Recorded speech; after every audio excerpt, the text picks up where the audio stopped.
funny things that you think's funny aren't funny.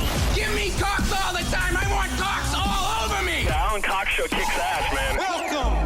Show me what you got. You're not going to see a lot of cocks on TV. Alan Cox from the Alan Cox Show. I don't know what it's about you, but I can't even stand your voice. I think you're the biggest asshole alive. It's going to be a great show. Let's kick it. I'll say kick it, and you'll just kick it with a tasty groove, okay? 1, 2, 3, kick it. Kick it. Come on. God damn it. Put you one time, kick it. What the? Alan Cox. Here we go. He'll ad-lib. He'll be fine. It's the Alan Cox Show on 100.7 WMMS.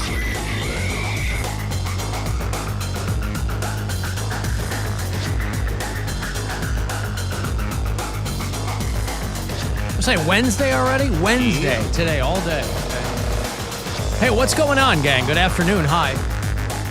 Welcome. Greetings, all that. My name's Alan Cox. Thanks for being here. Say hi to Bill Squire. He's here, too. Creep a hug. Mary Santora is in New York City. What up? Where it has been explained to me on a number of occasions. And I'm finally, even though I've visited many, many times, it's finally sinking in. Boy, it's expensive there. Unbelievably expensive to live, expensive to get transportation. To die. What's a Metro card cost you? $3. Hey! Well, no. That's not true. It's $3 per swipe. Yeah. But That's what I mean. How much per ride? An unlimited month is like $130 or something like that. Hey, all right. But they have this new thing where you can just pay with your phone and then you never get charged more than the monthly fee. But they still have people jumping the turnstiles, yeah? All the time, yeah. And then they'll try and shoot that person and end up shooting a cop. Is that what it is? Was that in the subway? Like somebody got shot in the head? And I saw the headline. Someone jumped the turnstile and a cop opened fire and hit another cop. And then Eric Adams or somebody made a post like, we apprehended the suspect that shot the police officer. It's like, yeah, because there was another police officer. So they just draw and shoot? Somebody jumps the transit cops, I assume. Or I don't know what was going on. They just draw and shoot? That's what it is? That's the reaction? Rather than, hey, whatever, it's New York, people jump the turnstile. They pull one right on them. All right, well, there you go. Keep people scared. If you would like to join us today, please do. We'd love to have you along. If you want to dial us up, 216-578-1007 or 800-348-1007. You can send me a text. That number is 35192. If you're listening on the iHeartRadio app, you can drop us quick messages there as well. I stayed up late last night on a school night. I did. Well, because I got home usually at 12:30. Wow. I was watching television and everything. Oh, bad kid. You know, I try to get a good amount of sleep. Wild, man. He's a sweet boy. That's a bad boy. what I'm saying. I had sunglasses on and I had a jacket with the collar popped up, and I was just sitting there. Just that. I was fully naked otherwise, sitting on my couch watching television. I'm sorry? Ew. Ew? Ew. Oh, baby, please. Don't give me you don't want to know what's going on. Gross. So anyway, my sleep hygiene is pretty good. It's pretty. I try, I'm up at 5:30, so I try to get to bed no later than 10:30.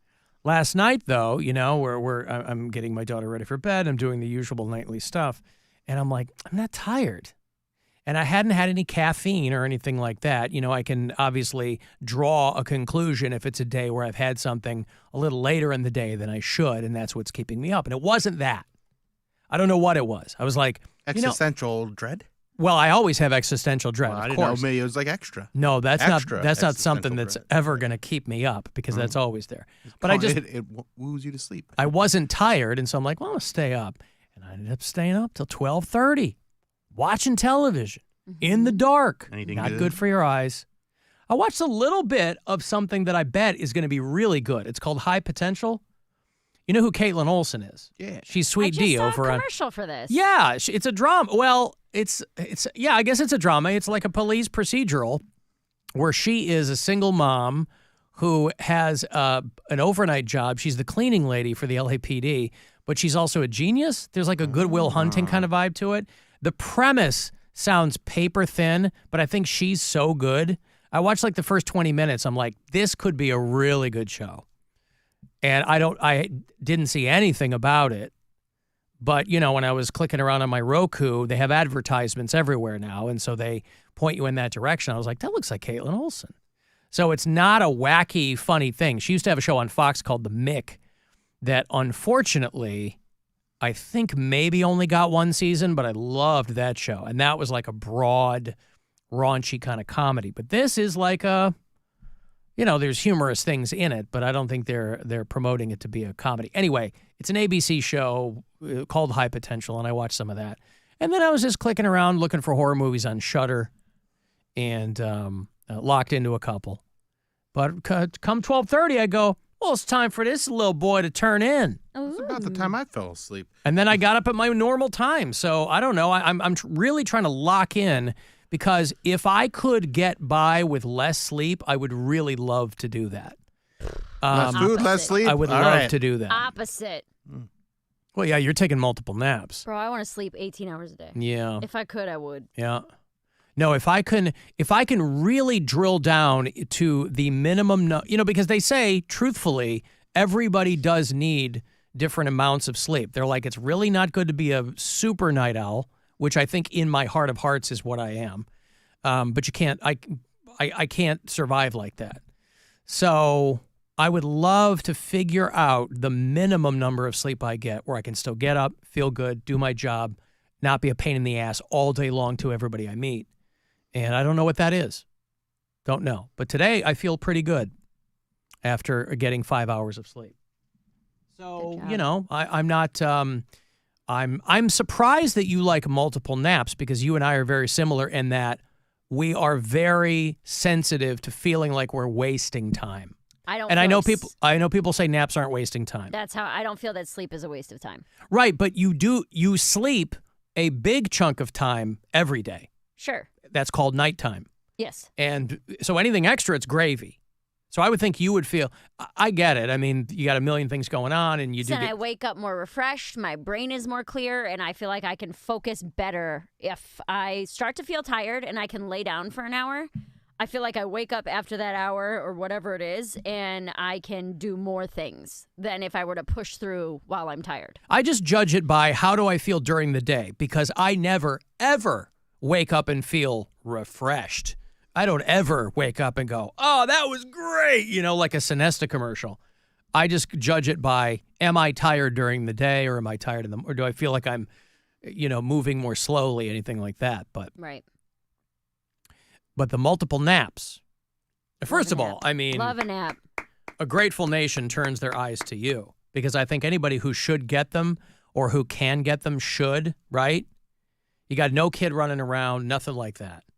You should take them. But I'm so sensitive to feeling like I'm wasting time. Of course, you theoretically have a lot more time than I do in life. Well, theoretically. You never know. Yeah. I live each day like it's my last, which is why I sleep so much. Wait. That's how I'd like to go out. You want to die in your sleep. That'd be ideal. And so your thought is, if I'm sleeping all the time, then surely when I die, I'll die in my sleep. You're just trying to up the numbers game. Probability that when you die, it's not getting hit by a bus or being shot by a transit cop in the head. It's dying in your sleep because that's how you spend most of your time. Correct. That's pretty smart. Right? This is why we're doing Mayor's Science Fair today, Bill. 9 minutes long. No, it's not 9. It's I better not be. Long. Oh, good. Okay. Well, after the break, we'll be back with more. Yeah, I'm working on my 7th page right now. Oh, beautiful. So it'll be good. It'll be the really Inagata Davida of science reports. You know it.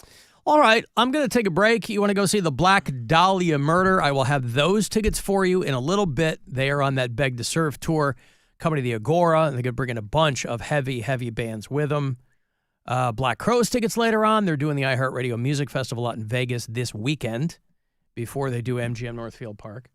And we'll take a break. 35192 to send me a text. This is the Alan Cox Show. Everywhere on our free iHeartRadio app or whatever smart device you have. Just tell it to play the Alan Cox Show on iHeartRadio. We're just days away from our 2024 iHeartRadio Music Festival, presented by Capital One. The biggest headliners in live music will be taking over T-Mobile Arena, Las Vegas, this Friday and Saturday. Limited seats still available at AXS.com. Don't miss A$AP Rocky, Big Sean, Camila Cabello, Doja Cat, Dua Lipa, Gwen Stefani, Halsey, Hozier, Keith Urban, New Kids on the Block, Paramore, Shabuzi, The Black Crowes, The Weeknd, Thomas Rhett, Victoria Monet, and a special performance by Coldplay's Chris Martin.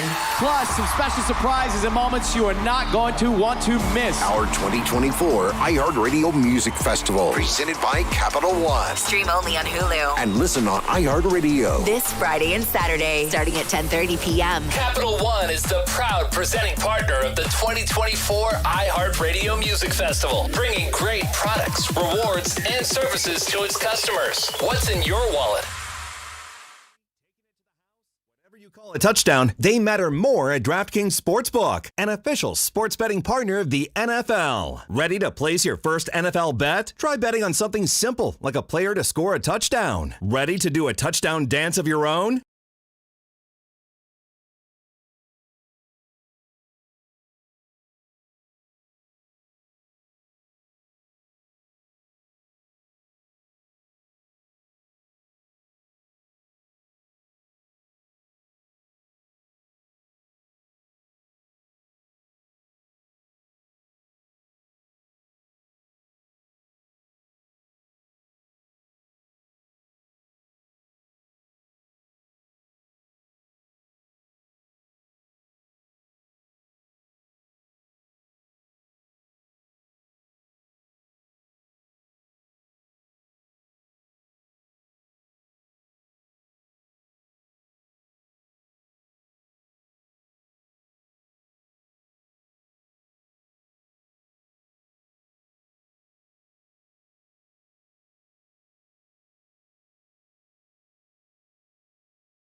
100 commercial-free stations waiting for you to explore right now, like classic hard rock.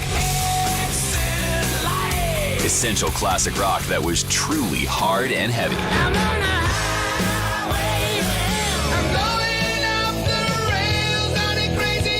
AC/DC, Metallica, Led Zeppelin, Guns N' Roses, and more. Just open the free iHeartRadio app and search Classic Hard Rock. iHeartRadio. Free never sounded so good. The Alan Cox Show. You guys are a bunch of morons, and I love it. On 100.7 WMMS.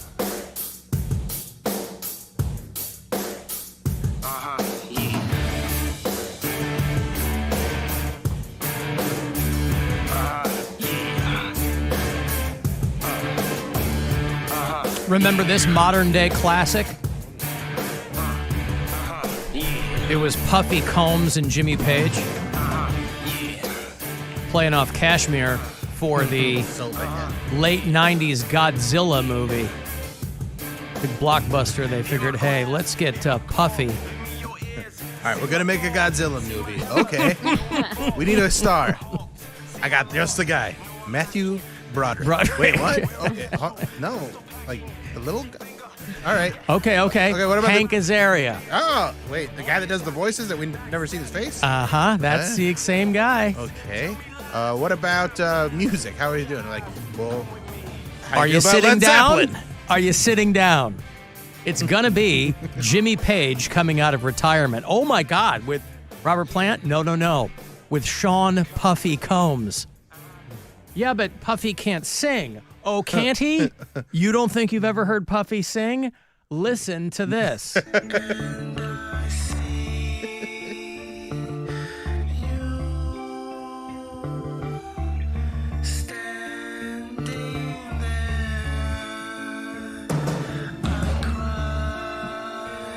Chuck, this is your cousin Marvin Berry.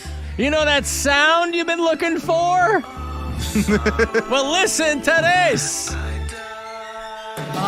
Puffy, you dumb bastard. Yeah, the 1998 Godzilla film, which I think ended up, everybody crapped all over, but I think it ended up making a lot of money. I think it ended up being a big movie.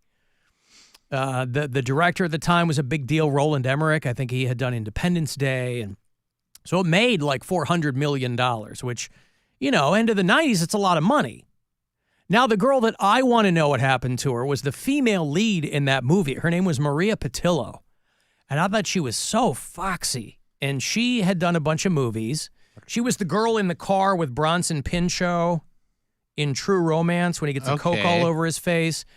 She was in, she did a couple of sitcoms. She was in She-Devil, the Roseanne Barr movie with Meryl Streep.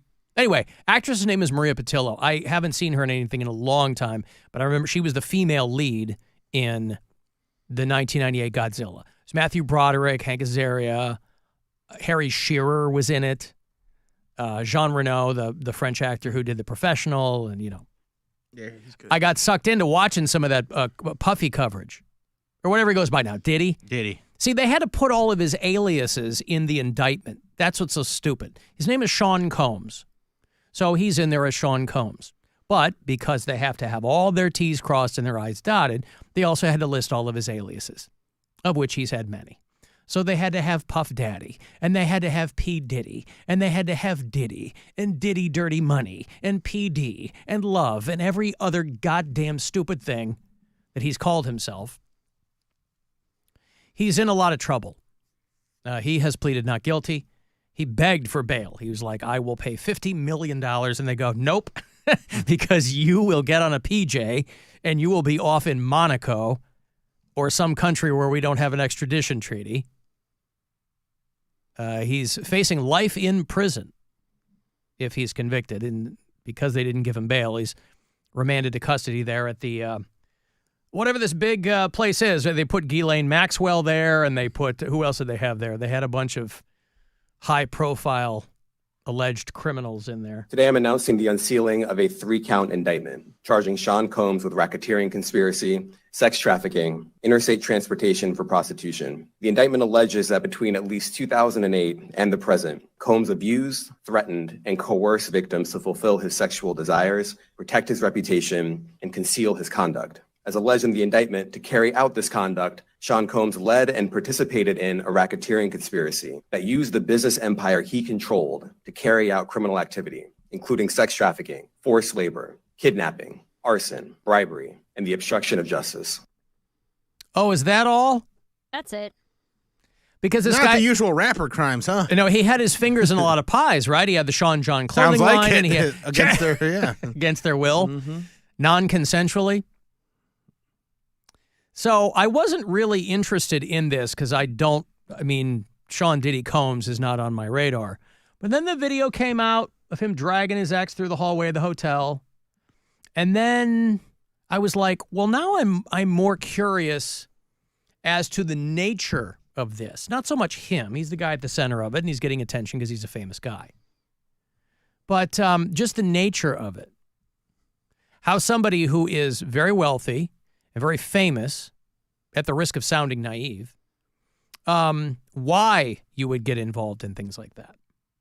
I think overall, aside from the producing thing, just on his own, he never struck me as an especially talented guy, at least not in the business that he chose to make a name in, which is the music business. Nobody was clamoring for Diddy bars in songs. Does sound like a good ice cream, though. Diddy bars. I'll tell you what. Doesn't it? We went to the Dairy Queen this past weekend in North Ridgeville. It was a grill and chill. We went, my daughter's cheerleading. And after the football game, which we won, thank you very much, Pee Wee football, 47-8. Good job, Alan. Thank you, Bay Rockets. I told my daughter it was largely because of her amazing cheering. But we went with another family to the DQ nearby. And I don't go crazy for the soft serve, but, once in a while I'll dip into one. And so I got myself an Oreo Blizzard.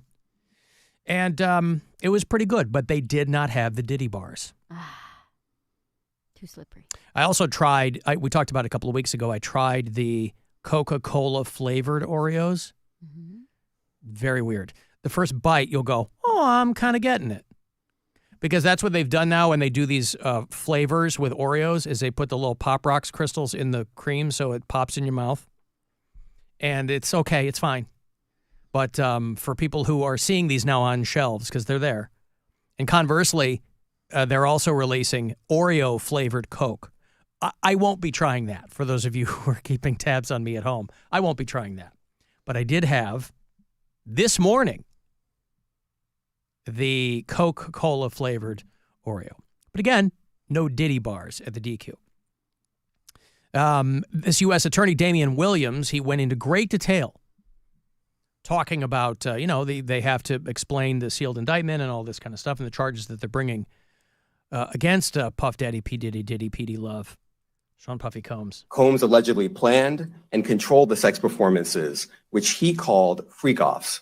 The freak-offs sometimes lasted days at a time, involved multiple commercial sex workers, and often involved a variety of narcotics, ketamine, ecstasy, and GHB. The indictment alleges that Combs threatened and coerced victims to get them to participate in the freak-offs. They also seized evidence of the freak-offs, electronic devices that contain images and videos of the freak-offs, and they seized cases and cases of the kinds of personal lubricant and baby oil that Combs' staff allegedly used to stock hotel rooms for the freak-offs, more than 1,000 bottles altogether. All right, drinking game. No. 1,000 bottles of Diddy Combs lube. So here's what I want to know. Every time he says freak off, you do a shot. There you go. You die soon. What I want to know is, the further that they dig into this indictment, where will we see, because he's been around a long time, where will we see the Sean Diddy Combs and R. Kelly circle? When would that Venn diagram become a circle? Where will they meet in the middle? That's what I want to know. Because they had to. There had to be crossover there. Unless they had competing freak-offs. So I'm a freak. R. Kelly told you he was a freak. Diddy tried to keep it, he was running, according to this guy, essentially a well-oiled machine there with the freak-offs. Last night, my show at Gotham, I promise this matters. My show was downstairs, and then upstairs, Judd Apatow was headlining, which was really cool. So I popped in to watch a little bit of his set. Jerry Seinfeld pops in. Very big night of comedy. Super cool to see. But Judd Apatow did this bit about Diddy where he was talking about, like, trying to raise his daughters right, but it's hard because of the types of movies he's made, where he's like, I can't tell you not to smoke pot and then have created Pineapple Express, you know? And he actually mentioned, he's like, I'm not a great judge of character. He's like, I put P. Diddy and Russell Brand in the same movie. He's talking about, like, get him to the Greek. Yeah, he's talking about get him to the Greek. Excuse me. And I got like a huge laugh. He goes, yeah, so I don't know that I should be trusted. He goes, but I am really upset that I never got invited to these freak-offs. Right. I had not heard that term yet. And so he's talking about how it was just a really funny take about how he was like, I know they're happening. I know they were happening at the time. What are they looking at me like? No, don't invite the fat Jew to the freak-off. He can't hang, you know. But it's a very Imagine funny you come take. around the corner at P. Diddy's freak-off, and there's Judd Apatow naked from the waist down with a bottle of lube in each Winnie hand. the Pooh in it. Yeah. I just thought that was a hilarious take where he was like, not that I want to be there, not that I'm into that stuff, but we worked together for a year. You guys never even mentioned this to me? Yeah. It's nice to be invited. Yeah. Right. A girl likes to be asked. Judd Apatow, by the way, his younger daughter is very funny in that Rob Lowe show. There's a show called Unstable that he does with his real-life son over on Netflix, and they just started the second season. And I don't know how many people are watching it. He kind of plays this Elon Musk type guy who's this genius and runs this biotech company or whatever. And they have this new character in this second season, this young girl that has this just fantastic deadpan, and she kind of nails the Gen Z, affectations and all that. I'm like, who is this girl? It's Iris Apatow. It's his younger daughter. So listen, being a Nepo baby, because both of his daughters act, being a Nepo baby, if you got the goods.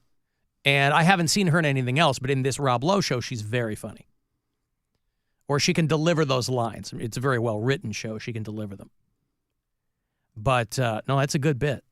Yeah. Judd Apatow at a freak-off. A year ago, Sean Combs stood in Times Square and was handed a key to New York City. Today, he's been indicted and will face justice in the Southern District of New York. Oh, my God. You see what he did there? In the span of a year. I wonder where that key to the city got him. I wonder if Eric Adams is going to rescind Diddy's key to the city. There's a key to Diddy City. Is what. You remember Twitty City, Conway Twitty? This was Diddy City. So, yeah. Against my own better judgment, I've kind of gotten sucked into the Sean Diddy Combs thing. Also, what I think is funny is there's these stories going around that MAGA thinks that Montel Williams is Diddy. And I'm like, no, they don't really. They just don't care. Kamala Harris used to date Montel Williams for a brief period of time.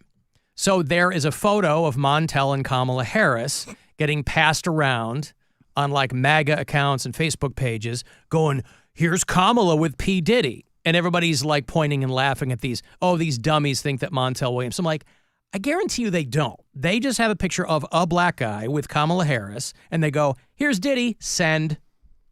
Because there will be enough people who will just pass that around. It's not like they care that that's true or not. Montel Williams, for his part, is the one who's like, yeah, well, I'm sure all black people look alike to you guys, but I don't even think it goes that deep. I don't think it goes as deep as people, because first of all, Montel Williams looks nothing like Sean Combs, except that they are black. But I don't even think it goes that deep. I think there's an old picture of Kamala Harris with Montel Williams, and they go, oh, there she is with Diddy, send. And then that'll make the rounds. And everybody involved will go, no. But by that time, who cares, right? They don't care that it's not. Hey, Tommy. Hey, what's up? You guys remember Tommy, right? She called us from, you're on the Ohio side of West Virginia, Tommy? Yes, I am. What's up? Well, coming up in a couple weeks, they have they have a special conference up in Sandusky. It's called the Synergy Conference, and it's for people with disabilities. It's called the what, Tommy? Synergy? Yeah. They're having it for people with disabilities. And you're going to the Synergy Conference. There it is. And you're going to that? Yes. This is the one at Kalahari, yeah? Yes. Yeah. Are you going to be speaking or just attending? I'm going to be attending, and I got to help out with people first. You're like kind of you're assisting in the conference. Yes, I am. Oh, good for you. Now, will you be wearing your Trump shirt? Not really. I don't have a Trump shirt. Oh, I thought you liked Trump. I do like Trump, but I don't have a Trump shirt. All thing I got is a pro wrestling shirt. Pro wrestling shirts, okay. That's the same. Well, I'm just saying, like, people who like Trump, they're like really into the merch. Like they really want you to know, right? Flags and things like that. So I wasn't trying to make an assumption there. Now, is this going to be a long, will it be a long weekend for you, Tommy, out there in Sandusky? Not really. It starts on Wednesday and on Friday. Okay. And so you'll go out there for those days and just help out? Yes. Yeah. Yes. Now, what do they do? Are these like workshops, where they kind of have... They have work. Yeah, they have workshops. They have something to do here. They even have a quiet room in case they have an outburst or something like that. Yep. And so is this a thing that you attend every year, Tommy? This is my first time going to Synergy. Oh, okay, first time. And first time there, but you've heard of it, or this is the first year you heard of it? Yes. Okay. Yes, I heard of it a long time ago with People First of Ohio. Now, when you're out there, because you'll be in Sandusky, will you have any time over those days to get over to Cedar Point? No, I don't think so. It's not on the list. Right, okay. Well, I thought maybe you would kind of maybe sneak out and get on the roller coasters or something. Maybe you don't even like Cedar Point. No, I don't know. I don't like roller coasters at all. It's real scary. Yeah, I gotcha. Okay. What do you do when you're not attending things like this? What are you doing in your free time, Tommy? Well, like I said, I work at McDonald's, and I also am an artist. Okay. I'm also an artist, and then I go to Dayhab just to help people around a little bit. Will they be able to, I know that the Ohio Museum Association is part of this Synergy thing. Will you be able to show off any of your art? I don't know yet. I haven't talked to my friend yet. He's the head of People First. Okay. What's your medium? Are you using clay or oils or watercolors, or what are you doing? I do acrylic painting. Beautiful. All right. Have you sold any of them, or you just do them for yourself? Well, I sometimes sell them, Yeah. but I haven't got a chance to sell them. I got a lot of paintings in my closet that hasn't been sold. Right. You do it on canvas or paper, or what do you do? Canvas. Canvas. All right. Beautiful. All right. Well, listen, that starts Wednesday. Yeah, Tommy? In October, Wednesday, the Oh, first October. week. Oh, I was thinking it was like next week. Oh, it's coming up in October. Okay. No. All right. No, but next week is the Barnesville Pumpkin Festival. The Barnesville Pumpkin Festival, because you're out in Barnesville, Ohio, yeah? Yes. And will you carve a pumpkin for that? No, I'll be doing some events here at the Barnesville Pumpkin Festival. Is there any way you can get in to try to be the Barnesville Pumpkin Queen? No, I'm too old for that. That's for younger kids. Oh, you're too old. Yeah, okay. All right. Well, keep me in the loop, okay, Tommy? So anyway, I'll be doing hog calling contests, tall tales, and talent show. I love it. Give me your best hog call right now. Give everybody listening a small little taste. Oh, crap. Get ready to hold your ears, okay? Yeah, do it. Oh, crap. That's pretty good. That's pretty good. If I were a hog, I'd be running straight for you, Tommy. Yeah, Yeah, I was grand champion a long time ago. Oh, you I were? was grand champion for a long time. All right. So is this your return to the hog calling world? Have you been out for a minute? Yeah. All right. I've been doing it every year, but I'm going to retire after 50 years. You're going to retire? After I turn 50. Wow. But you're what, 35 now? No, I'm 49. Oh, you're 49. Oh, why did I think you were... Okay, 49. So you're going to give it one more year, and then you're hanging up your hog calling. I'm going to give it another year, and then I'll hang it up. Yep. All right. Well, keep me in the loop as to how you do, okay? All right, thank you. All right, thanks. There's Tommy, who's out there in Barnesville, Ohio. I love everything about that. Mm-hmm. She's going to the Synergy Conference for people with disabilities in Sandusky. That's October. And then that Barnesville Pumpkin Festival. That's like next weekend. Doing the hog calling. Maybe if you're... Their 60th annual, by the way. It is always the last full weekend in September. You tourists who happen to be in the area listening to us on the iHeartRadio app, you can go to BarnesvillePumpkinFestival.com for the details. Bill, you were a champion hog caller at one point, weren't you, back in the day? In your 4-H days? Nope. You weren't? $50, Old clip of Bill from the... All right. Not a hog call, of course, but hog calling adjacent. I got to take a break. I want to go see that Black Dahlia murder show. They're coming from Detroit, Michigan, and they are going to perform for you. They're on the Beg to Serve tour. A couple of weeks away, October 3rd at the Agora, bringing a lot of heavy bands with them. So I'll get you those tickets after the break. The Alan Cox Show on 100.7 WMMS.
right, you want to go see the Black Dahlia murder? Yeah, you do. It's going to be a great show on the Beg to Serve tour.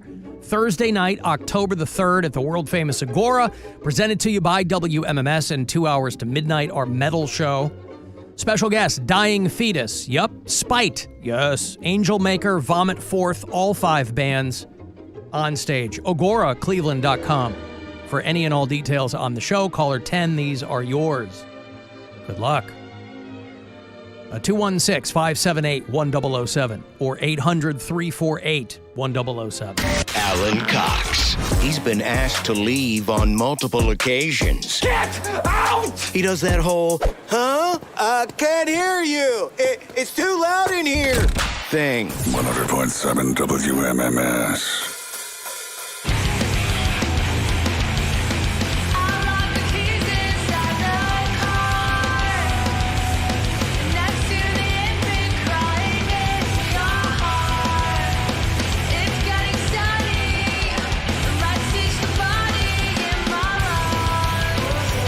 Boy, I like this band a lot. They're called Fleshwater. They're from Boston. And they're opening the Deftones Arena Tour. Deftones announced their first tour in about 3 or 4 years. At least big one, North American headline tour. My son actually turned me on to Fleshwater. He did radio at Michigan State for about a semester, and he was playing Fleshwater, and I was like, oh, this is really good. And Deftones dropped all the info on their tour. You're going to have to go to Columbus to see them or elsewhere, but doing big venues. I mean, last time I saw the Deftones, it was not Toronto. It was probably maybe the House of Blues they played. But Deftones doing arenas with the Mars Volta and that band there, Fleshwater. Deftones are always great. That's not a show I'm going to go just for the opener.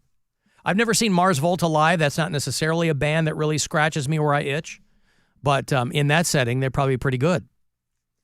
So a lot of energy. Yeah. So the Deftones' first headline tour since 2022.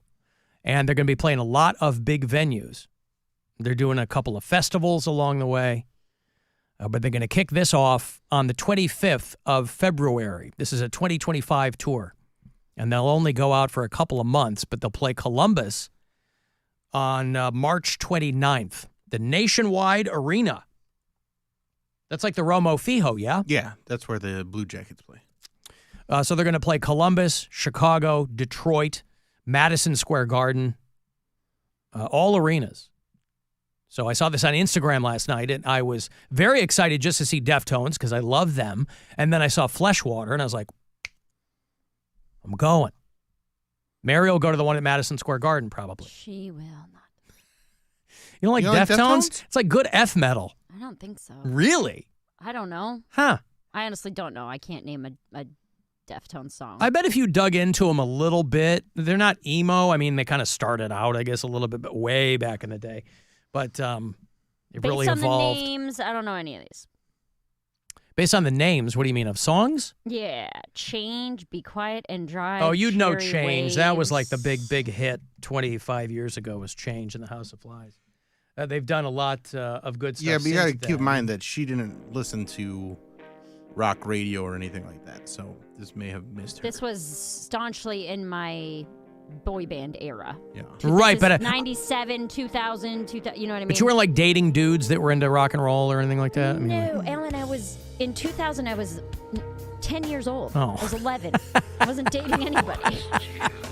All right. Yeah, but you've been alive since then. I'm not saying you heard these songs when they were brand new. I mean, I always assume that there's some music that permeates people's lives and they go, I don't know who that is. Like you hear it in a store or something, you go, I don't know who that is, but really it's store okay. music.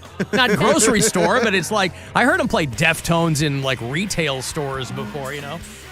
You go into Old Navy. It's all Deftones, Bill, over at Old Navy. That's true. February 2020, I saw the Black Keys, and that was the first rock show I've ever been to. So, no, I never dated rockers. Okay, well. I had a high school You're dating sweetheart. one now. I bet Brian likes the Deftones. Abe Cunningham is what, when people talk about rock drummers, Abe Cunningham, who's been drumming for the Deftones since day one, I think.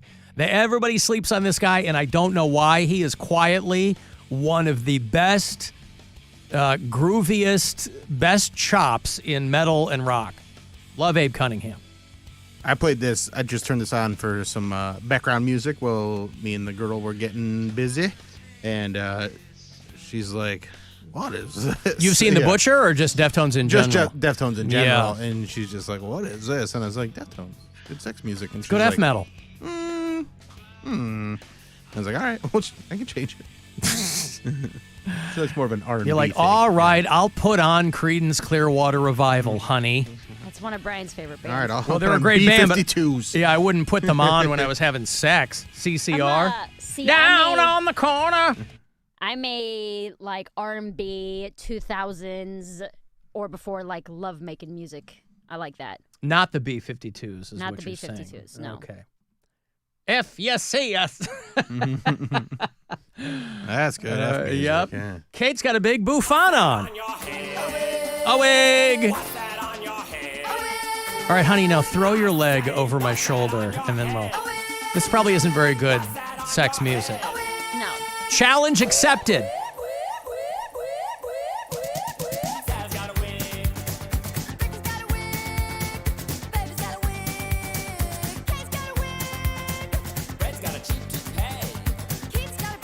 Kate's got a big bouffant on.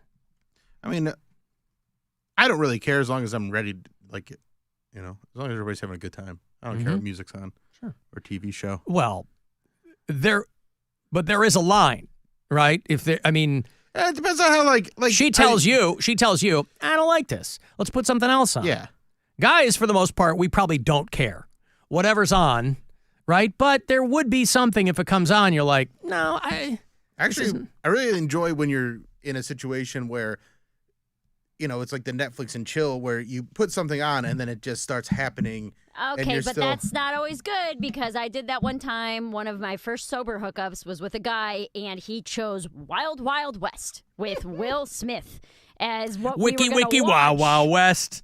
That was what was on in the background, and I'm like, I cannot become aroused to this. Right, Like, but it's- nobody is it's- paying attention to that movie in the first place because it sucks so on. bad. It's on, and you can hear Dr. Strangelove or Dr. Loveless, the little spider guy, Yeah. clinking around.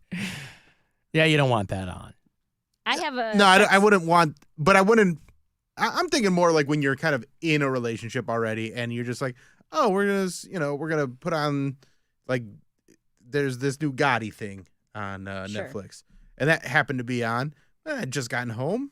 So that was on in the background. And, like, and they had cameras, was the latest technology. And you know what? It was fine. Yeah, relationship, it doesn't matter what's on, Right, right? that's what Other I'm saying, people, yeah. like, they're trying to potentially set a mood. Yeah. Or at least and not... there are times when I want that mood, like when it's, you know, when we're going to have like a real sesh. But like sometimes, you know, you just want to get it going. Yeah, so talk about having a sesh. One of my favorite sessions is the like a full body massage to start. And Okay. that's when I'll put on like a playlist. So, and Brian, Enya? strong hands. No, not Enya, but I have it on my phone. So I'm just going to read some of the songs. Like, this is the vibe I like. Gorilla by Bruno Mars. You know, Birthday Sex, Jeremiah.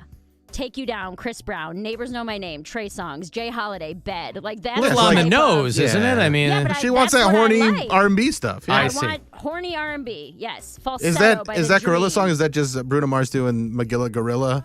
Yes. Great Babe. He just goes great babe the whole way through. Yeah, No that's my Twisted by favorite. Keith Sweat? I'm just Or known Nobody for, by like, Keith giving- Sweat? You're in different generations there. Yeah. but it's still great banging It's good, music. but she's you. I'm like 2000. Yeah, that's 2000 like stuff. 90s. That's very 90s. Still. Doesn't make it any less. The songs that you're rattling off I know they're good songs. Yeah.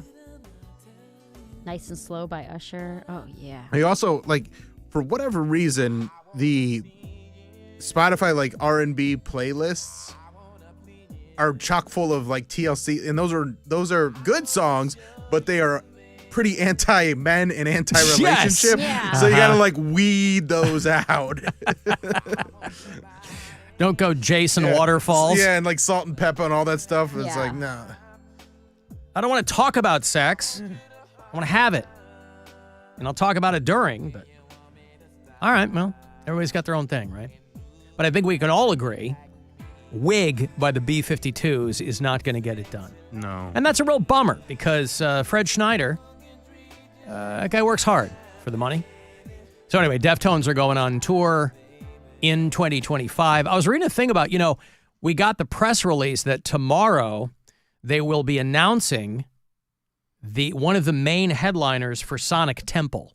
They do this, a big deal down there in Columbus. And it's early, I think, this year. Is it usually later in May? It's like the first weekend in May. I think last year was the first weekend in May, too. Okay. Or maybe it was later last year. I always think it's later in May. Because usually it's like around my one daughter's birthday. So it'll be like around the 17th. So that third week of May, like 17th going into like the 20th, around there. Yeah, this year it was the 16th through the 19th of May. Yeah. This coming year, it's the 8th through the 11th. They're up to 4 days now for Sonic Temple. And they put out the press release today that tomorrow they're going to be announcing the first headliner and 2 direct supports. And they point out the headliner is the most requested band in Sonic Temple history, and they've never played the festival before. And the direct support bands are 2 of the biggest bands in rock and metal, is what they say. And a lot of people are like, well, it's probably Metallica. I thought they had already played, except I think Metallica was booked the COVID year, and they canceled. So it probably is Metallica. Which, listen, I love Metallica. But Metallica now is so prevalent that I feel like most people who are into metal have seen Metallica. And but I don't think a lot of people want to see them just once. Well, no. But, when you're doing a festival set. Of course, I guess if you're the headliner, you get to do like a full thing. Yeah. You're not going to do the 2.5-hour Metallica show, but you can do a good 90 minutes. But I was reading about how a lot of festivals are having a real hard time because a lot of them are just getting canceled. Because, it used to be Lollapalooza, Bonnaroo, Bumbershoot, and a couple of random festivals. Now there's so many goddamn festivals that a lot of them just don't make the cut. Like they're getting ready to do away with Coachella because they're like, we've kind of pared it down to nothing where fewer and fewer people are coming out there. Psychedelic Rock Fest in Southern California called Desert Days was canceled. A reggae fest in Northern California was canceled. The Sierra Nevada World Music Festival canceled. Kickoff Jam, which is a country music festival in Florida, canceled. Imagine not selling tickets for a country festival in Florida. The Blue Ridge Rock Festival in Virginia. They do this festival in Pittsburgh called Sudden Little Thrills. That got canceled. Float Fest in Austin got canceled. Good luck trying to bring In Kaya back. So there's a lot of these festivals. Canceled! Whoa. I wasn't ready for that. Where did that come from? You didn't like that, Mary? Canceled! So loud. Is that only loud on my end? I don't know what you're talking about. Canceled! I can barely hear it, Mary. I can barely hear it. Don't do it again. Okay. How about this? Yeah, that's great.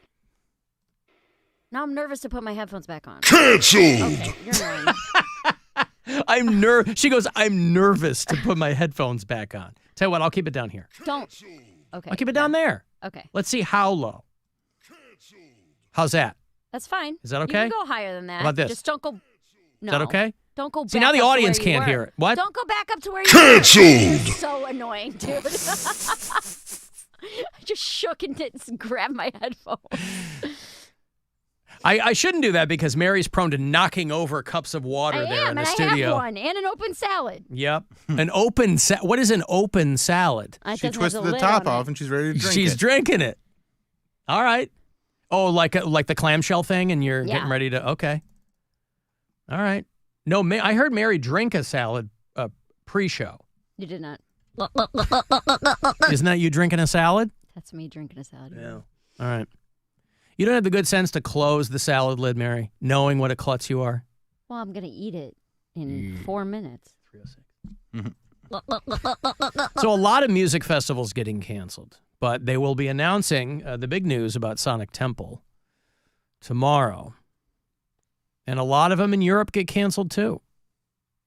Strangely, the metal fests are doing fine. Europe always has a ton of metal fests. Those do okay. Burning Man, this is the first time in about 15 years they didn't sell out. Ticket sales are way down for Coachella.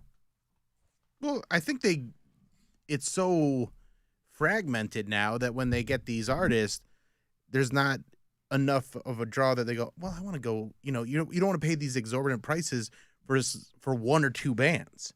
And if you're not interested in all the other bands, you're like, well, I'm not going to go. Yeah, we used to go to Austin City Limits every year. And then after a while, we were like, well, it's fun, but... And it's also so expensive. Yeah. That's why it's like, I like EDM, but going to... And I know it's so people can just trip balls or whatever. I get that. If you were stone cold sober, you'd never go to an EDM festival. But they're fun, but like after a couple hours, you want to talk about monotonous. At least other kinds of festivals, they might move it around a little bit, genre-wise. Everybody laughs at the New Orleans Jazz Festival because it's a handful of jazz acts, and then the headliners are all rock bands. But they sell more tickets than they used to. So they're having a hard time getting a lot of ticket sales for these things. But Deftones in 2025 is very, very good news. Very happy about that. I had a message here for Bill. Listening to the podcast from yesterday, I was kind of concerned about your safety traveling in business class with that baby. I was wondering if it was Harley Jarvis and maybe somebody was trying to assassinate him. And I'm glad to hear that you made it back okay. And also, Mary, you were grumpy yesterday. You sound like my wife. Oh, I love you. Was I? Lucky guy. He said you were grumpy yesterday. Grumpy like his wife. Feel grumpy. Was I grumpy? Canceled! That's the worst thing I've ever heard. Harley Jarvis, Mary's favorite Bart show. Harley Jarvis. Oh, man, everybody hated that baby. Yeah. And I think you should leave. They did He's one of the most aggressive babies. World's hottest baby or something, and everybody, for whatever reason, what was it? Baby of the year. Baby of the year. Mr. Jarvis is one of the most aggressive babies I've ever met. He has a massive underbite and completely flat back of the head. I hope you fucking die, Harley Jarvis. Get him out of here. Yeah, God, people were so aggressive toward Bart Harley Jarvis. Bart Harley Jarvis. Oh. He's the bad boy of the Baby of the Year contest. Yeah, there's people flipping him off. Lady runs out, tries to shoot him. Yep. Oh, poor Harley Jarvis. Where is he now? Yeah, so... No, the baby that was in business class was not Bart Harley Jarvis. Was it Tippy Fubbins? What was the other one? The other one? Tabby Lee Fubbins. Oh, so stupid. Michael Porkins. Yeah, Michael Porkins. Yeah. The doctor thought he was great, but Bart Harley Jarvis, massive underbite, very aggressive. People wanted to kill that baby. I don't understand it. Well, now I understand why that guy was so concerned for you. I appreciate the concern, but yeah, I was not in harm's way. I'm going to take a break. Hey, want to go see Switchfoot from San Diego, California? They're coming through, still doing the 20th anniversary tour for their album, The Beautiful Letdown, October 3rd. They'll be at the House of Blues. That's a Thursday night. I will get you tickets coming back. It's the Alan Cox Show. Everywhere on our free iHeartRadio app. Or whatever smart device you have. Just tell it to play the Alan Cox Show on iHeartRadio. We're just days away from our 2024 iHeartRadio Music Festival, presented by Capital One. The biggest headliners in live music will be taking over T-Mobile Arena, Las Vegas, this Friday and Saturday. Limited seats still available at AXS.com. Don't miss A$AP Rocky, Big Sean, Camila Cabello, Doja Cat, Dua Lipa, Gwen Stefani, Halsey, Hosier, Keith Urban, New Kids on the Block, Paramore, Shabuzi, The Black Crowes, The Weeknd, Thomas Rhett, Victoria Monet, and a special performance by Coldplay's Chris Martin. Plus, some special surprises and moments you are not going to want to miss. Our 2024 iHeartRadio Music Festival, presented by Capital One. Stream only on on Hulu. And listen on iHeartRadio. This Friday and Saturday, starting at 10:30 p.m. Capital One is the proud presenting partner of the 2024 iHeartRadio Music Festival, bringing great products, rewards, and services to its customers. What's in your wallet? From the Universal Windows Direct Weather Center, WMMS Weather. A mix of clouds with some sunshine for your Wednesday, with a very slight chance of afternoon showers to the east. Highs today near 80. Partly cloudy tonight with overnight lows in the upper 50s. For your Thursday, a few clouds, otherwise mostly sunny skies. Highs again around 80. This report is sponsored by Classic Toyota in Menor. Visit driveclassictoyota.com. Shop Classic Toyota's tremendous in-stock inventory and find great rates and deals on Tacomas and Tundras ready for you to buy today. Classic Toyota on Tyler Boulevard on the Auto Campus in Menor, or online at driveclassictoyota.com. Kia of Streetsboro. Kia of Streetsboro.com. You might not realize it, but right now, you're driving around in one heck of a down payment. And Kia of Streetsboro is here to tell you your current ride can get you up to $5,000 over Kelley Blue Book toward any new Kia in stock. No other Kia dealer can offer anything close to that. Bring in your trade ASAP and get up to $5,000 over KBB toward any new Kia in stock. Like a brand new Kia Forte LXS, leased for only $79 per month. That's up to $5,000 over KBB for your trade, and a Kia Forte LXS for $79 a month. Plus, Kia of Streetsboro is offering financing as low as 0%. Seize the road at Kia of Streetsboro or KiaofStreetsboro.com, where the thrill begins. Kia of Streetsboro. Kia of Streetsboro.com. Tax, title, and tags not included. 24-month lease. 10,000 miles per year. 3,000 due at inception. Rebates to dealers. See dealer for details. Ralph Barbosa, live at Playhouse Square, Friday, September 20th. She's like, you're more thankful for sex than for food. I never went 6 months without eating before. Barbosa starred in the Max comedy special, Entre Nos, The Winner's 3, and his Don't Tell comedy performance has millions of views on YouTube. Get tickets now at playhousesquare.org. Ralph Barbosa Live at Playhouse Square, Friday, September 20th. Grab tickets at playhousesquare.org. What if you could hear your favorite song for the first time again? Introducing the all-new, reimagined Nissan Kicks. With an available Bose Personal Plus sound system that uses speakers in the headrest to create a 360-degree listening experience. You've never heard anything like this. Reimagine your music and your drive. Experience the all-new, reimagined Nissan Kicks for yourself at nissanusa.com today. Available feature. Bose is a registered trademark of the Bose Corporation. What if you could use your money to make money? At Solo Funds, they've created a community where you can support others financially and improve your finances in return. Fund someone to help change a tire and earn yourself a little extra income by lending a helping hand. Together, let's change the way personal finance works while you make money from the money you already have with Solo Funds. Join them at solofunds.com. That's solofunds.com. Hey, Ohio! Exciting news! Dominion Energy Ohio is now Enbridge Gas Ohio. With 175 years experience delivering reliable energy, we're pleased to welcome Dominion Energy customers to our family. While the name and look of your gas company has changed, we remain your first choice for affordable natural gas. We're happy to be part of Ohio's energy future and look forward to serving you. For more information, check your bill or visit enbridgegas.com/Ohio. Order like a champ at Raising Cane's. With tailgates of hand-battered chicken fingers and cane sauce and jugs of freshly made tea and lemonade, you can guarantee victory for every game day meal. Raising Cane's Chicken Finger, one love. Order online or on our app. Cleveland Clothing Company, the land's one-stop shop for all things Cleveland, like tees, hoodies, accessories, and the official WMMS Buzzard gear at all 4 locations around town and online. Use the word Guardian all month long for 20% off. Shop at clevelandclothing.com, the brand of the land. The King of Queens is now back in prime time on Cozy TV. And here's Kevin James. Hello. Yes, I will tell you good folks to watch Cozy TV, but I'm going to tell you right now, I'm not wearing the shorts ever again. The King of Queens, every weeknight from 8 to 10 on Cozy TV. The King of Queens is like pizza. 1 slice is nice, but 4 slices way better, right? Which is why Cozy TV brings 4 episodes of The King of Queens every weeknight. Actually, 6 slices would be ideal. So just, something to think about.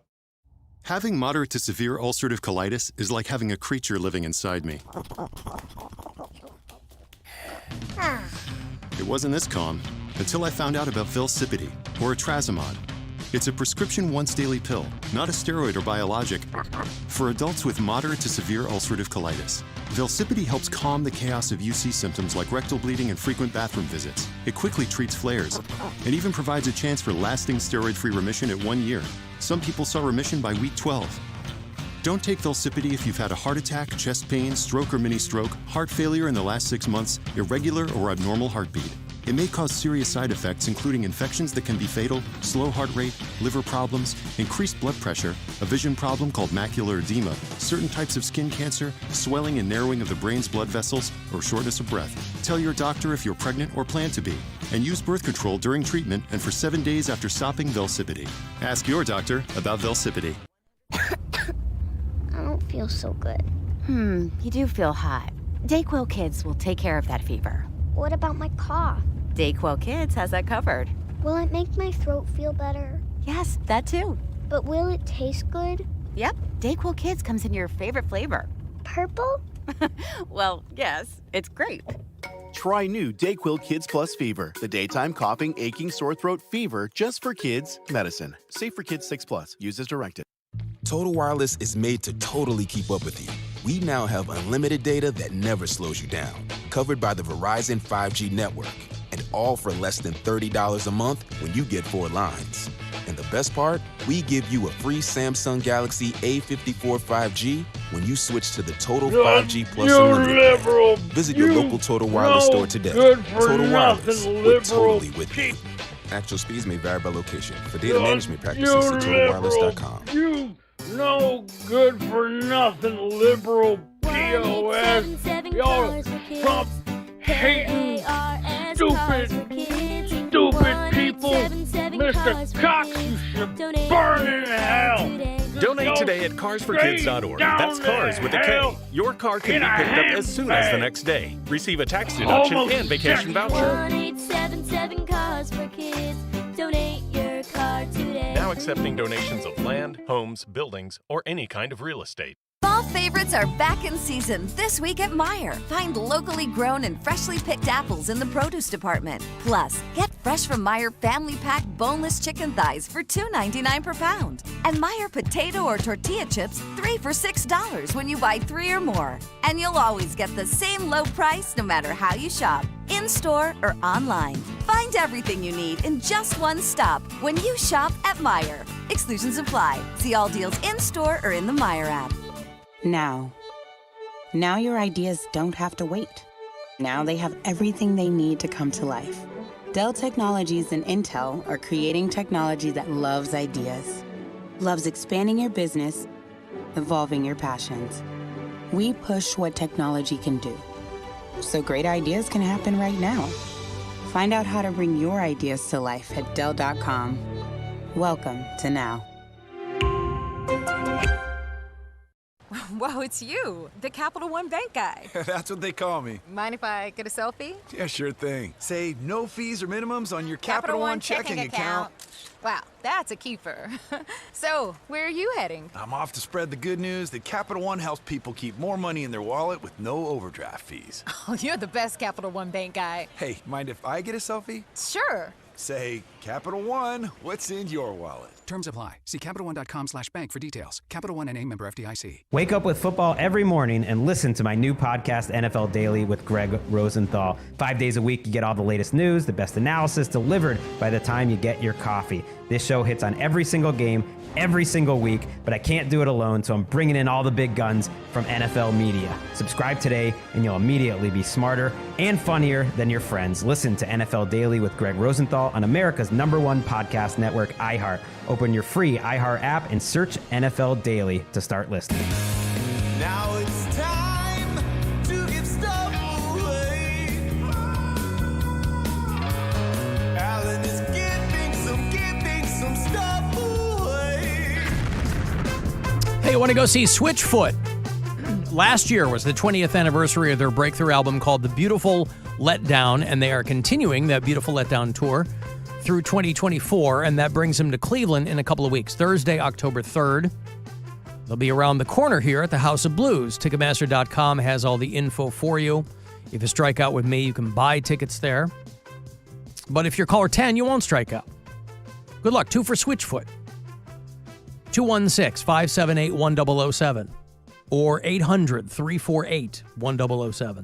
Clevelanders are damn proud of their city. Cleveland! But come on, you were born here. He moved here. This is a man that has endured real torture in a foreign setting. So who's the real hero? I would hope people would listen to our heroes. Alan Cox. On 100.7 WMMS.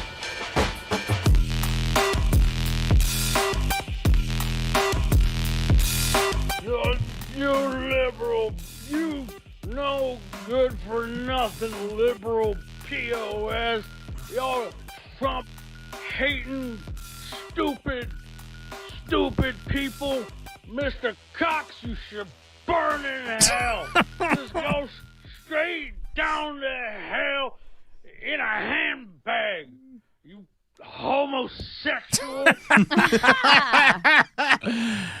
Well, clearly that guy's having a little bit of fun, but I do get a lot of genuine messages like that from people. You know, we are only 7 weeks out from the election, and the MAGA snowflakes, boy, they do not like when you talk about what's really going on. They do not like that. According to them, you don't know what's going on, Alan. Right. Well, they are going to be very displeased at the long line of liberal guests I have coming up. Comedian Jason Chaney is going to be in tomorrow. You know, Bridget Linton is filling in for Mary tomorrow. Hey. Mary is performing in Charlotte, North Carolina. Well, tomorrow I'm actually in Fayetteville, North Carolina. Oh, fine. But Friday, Saturday, Sunday I'm in Charlotte. At the Comedy Zone. At the Comedy Zone. And then Friday, Bobby Kelly will be here. Comedian Derek Cahill will be here. Jason Alexander will be on the show. Whoa. Paul Reiser will be on the show. And a lot of very exciting people will be joining us in the weeks to come. Guardians baseball. Well, they lost last night to the Twins, so 1 up, 1 down so far in that series, but 2 more to play. 6:40 tonight is Game 3. They will wrap up that series tomorrow afternoon.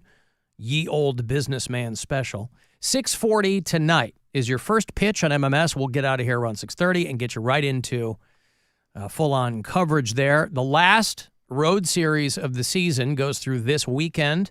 Guardians will be in St. Louis, play the Cardinals, and they'll come home, play Cincinnati, and wrap up the regular season with the Houston Astros. But all of it here on WMMS. And you can listen on the iHeartRadio app if you're so inclined. If you listen to us on the app, I like to know where people are. Angela listens to us in Nashville. Sasha is a bureau chief in Portland, Oregon. Bob is in Palm Bay, Florida. Greg is a Canadian bureau chief. He's in Temagami, Ontario. Shelby is a new listener in Butte, Montana. Beth is in Scottsdale, Arizona. And David and Megan listen in D.C. So thank you, one and all. I finally met Geraldine. Yeah, she's the best. Sweetie. She said she had met everyone but me. Mm-hmm. She was at the Cox Hour at the Parma Tavern on Sunday. Couldn't have been nicer. She had her little girl with her.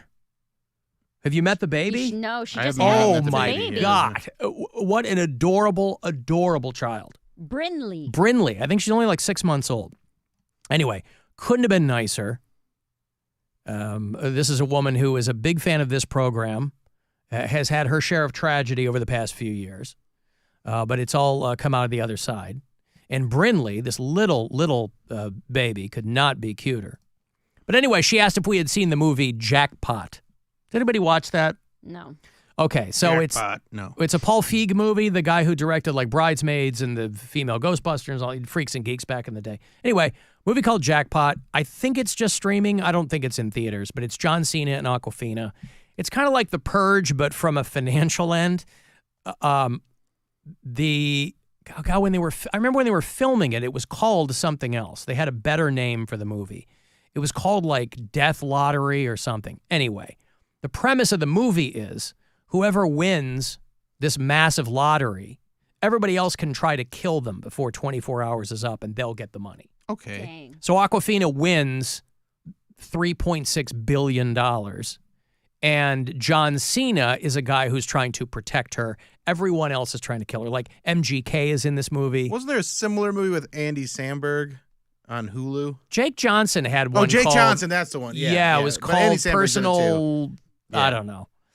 Anyway, I've seen like the little ads for it on Roku, and I'm hoping it's funny, but I haven't seen it. Oh, it's called Grand Death Lotto when they were shooting it, which is a way better title than Jackpot. I don't know who they thought that they were going to turn off with Grand Death Lotto. Maybe it was too similar to something else. I don't know. But Jackpot, I think, is lame. But Awkwafina and John Cena, I'll watch this because I think it's kind of funny. I like Awkwafina. I know a lot of people don't. I think she's in funny stuff. I think she's kind of cute. She's got a show called Nora from Queens, but she has done a handful of movies. She's in a bunch of movies. She was in a Marvel movie. She was in Shang-Chi, wasn't she? Yes. Gets a ton of work doing voiceovers for cartoons because she has like a very kind of raspy, distinctive voice. Her delivery is real good. And she blew up on YouTube 15 years ago, I think. Yeah, doing... her whole thing was people got mad at her for doing Black Sense. Yes. Yeah. But anyway, she was like, did you watch this movie? And I said no. And the point of her email was, would any of you, would you kill the other one for the lottery winnings? Would you, Bill or Mary, have it in you to kill somebody else for the lottery winnings? Would you kill someone for $3.6 billion? I need more information. You'd need You more get away information. with it, like you get away with it, right? Well, not necessarily. I mean, Okay. Yeah, I guess you would. Yeah, You'd have to. The premise If of the it's a movie purge, is there's no laws. Yeah, right. My thing is, are they a good person? Do they have family? That's us. Like, oh, you two? Yeah. No, I don't think I could do that. What All does the it- money would solve What does all it my matter if problems. they're a good person? If they're a pedophile, yeah. I would have absolutely no reservations killing that person to take their money. Okay. But you who has a young daughter and a wife and you do something that's good for the community, that I feel worse about. What is than that? What do I do that's good for the community? This show, idiot. Maybe you didn't hear me. What do I do that's good for the community, Mary? Cocks out pre-games. Oh, Yeah, there you Cocks Out go. Pre-Games. There you go. Yeah, that's right. The full schedule at AlanCoxShow.com. Here's the plot. By 2030, the financially desperate government of California creates the deadly Grand Lottery. Every lottery day, the randomly selected winner must survive until sundown. Anyone with a losing ticket can kill the winner to claim the multi-million-dollar prize instead, but no one may use guns. Okay. So you got to get in close, right? That's the only caveat. Is you can't use guns. But you can use a bow and arrow. I feel like that. Bow and arrow, knife, you got to get in, right? Awkwafina plays a former child actor who goes back to Los Angeles, hopes of rekindling her career, and she doesn't know about the lottery, and she wins. She randomly wins, and it's $3.6 billion, and then everyone is on her tail trying to kill her. Yeah, MGK plays himself, and How do they know who you are? They broadcast your picture? they must. Or something? They must make it public. Seems like we'll have to watch the movie. Right. I I think it's on Amazon. I think it's on Prime. Prime, yeah. Alan, are you killing us? No, I would not. For $3.6 billion? I'm going to kill both of you and peel off $1 billion for each of your families. Yeah. And they'll be thankful. All right. Like you said, you're going to peel off our skin. No. Yeah, and there you go. mail Wear it to it. our families. Wear it. You wouldn't split it into why? But well, hey, I'm sorry I killed your dad and your girlfriend's sister. Blah blah blah. Here's $1 billion. I hope. And you feel think that would better. make up for it? I don't think it'd make up for it, but it hurt a little less. Helen, this is your father speaking from the Alexa. I would never again hear my father, my You can dear talk departed, to a person. dear departed. I'll tell you what. You're on the other side with him. I was thinking of Mary this morning because Mary and I are both in the Dead Dads Club, and you know when your iPhone shows you random photos. Yeah. Hey, here's the random photos. It was a picture of my mom and dad at my first wedding, 1998. And I was like, God damn it. Yeah. You know, I think about my dad a lot, but this was way before, like, before he got sick, before, you know. It's 30 years ago, yeah. Dude. Yes. Yeah, almost. Those are the ones that kind of punch you in the gut out of nowhere. We're like, damn, dude, I wasn't ready for that yet. Yeah. Well, because I took a picture of my dad after he died. I took a picture of him after he passed away in his hospital bed. And my mom was not super jazzed about that. I think that's kind of... I said, you're going to want this picture. Why? And she was like, I can't imagine why. And I said, I'm telling you, you will. And a month later, she asked me for it. And because that was the last place he was when he was alive, was in that hospital bed. But he's dead. But he's still my dad. But he's not anymore. He's still, well, it's my dad's body. Yeah. But your dad... Point is, she asked me for it a month later. I don't like that at all. I get it. I mean, it's not for everybody. Whatever it's not, helps you. Well... But I also don't like it when people post pictures because like I knew holding a dead person's hand. I knew that was the last time I would see him. When we left, and I was the last person to leave that hospital room, my mom hadn't left the hospital in 2 weeks. Yeah. She had not been outside for 2 weeks. She sat in his room, took showers in the bathroom, whatever it was. I'd bring her food every morning, and then me and my siblings would be at the hospital all day long during visiting hours. But my mom sat in that chair for 2 weeks in his room. But I was the last one to leave the room after he died. I just stood there for a long, long time. I didn't want to leave because I was like, this is the last time we will see him. Yeah. Because they take the body out, they go to the funeral home, and blah, blah, blah. And he's buried after that. We were going to see him at the wake, which we did, but you can't imagine how little a body looks like the person you know and love. It's happened with friends, right? It's happened with grandparents. Obviously, this is the first of my parents to go, so I was not really prepared for that. But I took that photo because I was like, this is the last time I'll see him kind of as he was. Have you looked at it since? Yeah. And what do you feel when you look at it? It takes me right back to those 2 weeks. Right back to those 2 weeks. And the wild thing about it is when you look at, I've seen people get killed before.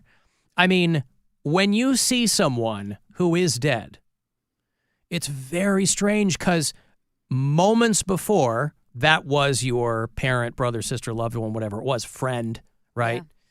Yeah. But it's almost like when that switch goes off, it's almost like they look completely different. I think that's the power of suggestion, because it's not like a shroud comes down over their body when they're dead. It's that you know that they're gone and there's nothing going on in there, and you know.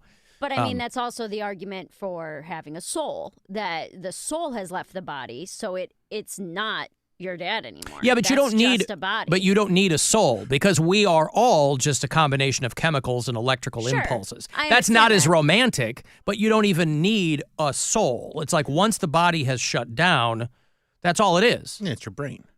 So right, but just your brain shutting off won't make your skin look different in 10 seconds. You know what I mean? In the time it took for him to die for you to take that picture, scientifically, he doesn't look any different. That's what I'm saying. That's why I think it's the power of suggestion. You go, oh my God, but to me, he looked obviously very different. Yeah. And the blood's not moving. The blood's not moving.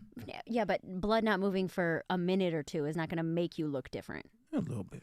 No. That's the lengths you'll go to just deny any. No, I'm not saying that. I think you're right. Bill. I think you're right. It's just that I think we also underestimate. I think moving blood does contribute. I don't know. I like if you show me a science behind it, I might but I think not moving blood makes you look different. Immediately. We take. No. This is what I'm saying. We take the blood moving so for granted that I think we underestimate how quickly a body starts to, because decomposition happens very quickly. Once the blood stops, once there's no heat being generated anymore, once the heart's not pumping anymore, they find these people in their apartments. It doesn't take long. I mean, when they find them and it's been a month, they go, yeah, we had to identify them through dental records. But if you find them after 10 hours. How long after your dad died did you take the picture? 5 minutes. So this, according to Britannica, if you believe in that. I do. The first visible change in the Wait, body. this is the Roman god Britannica? Yes. Okay. The first visible change in the body, which can occur between 15 and 20 minutes after death, is when it's called pallor mortis, when Yeah. the body begins to pale.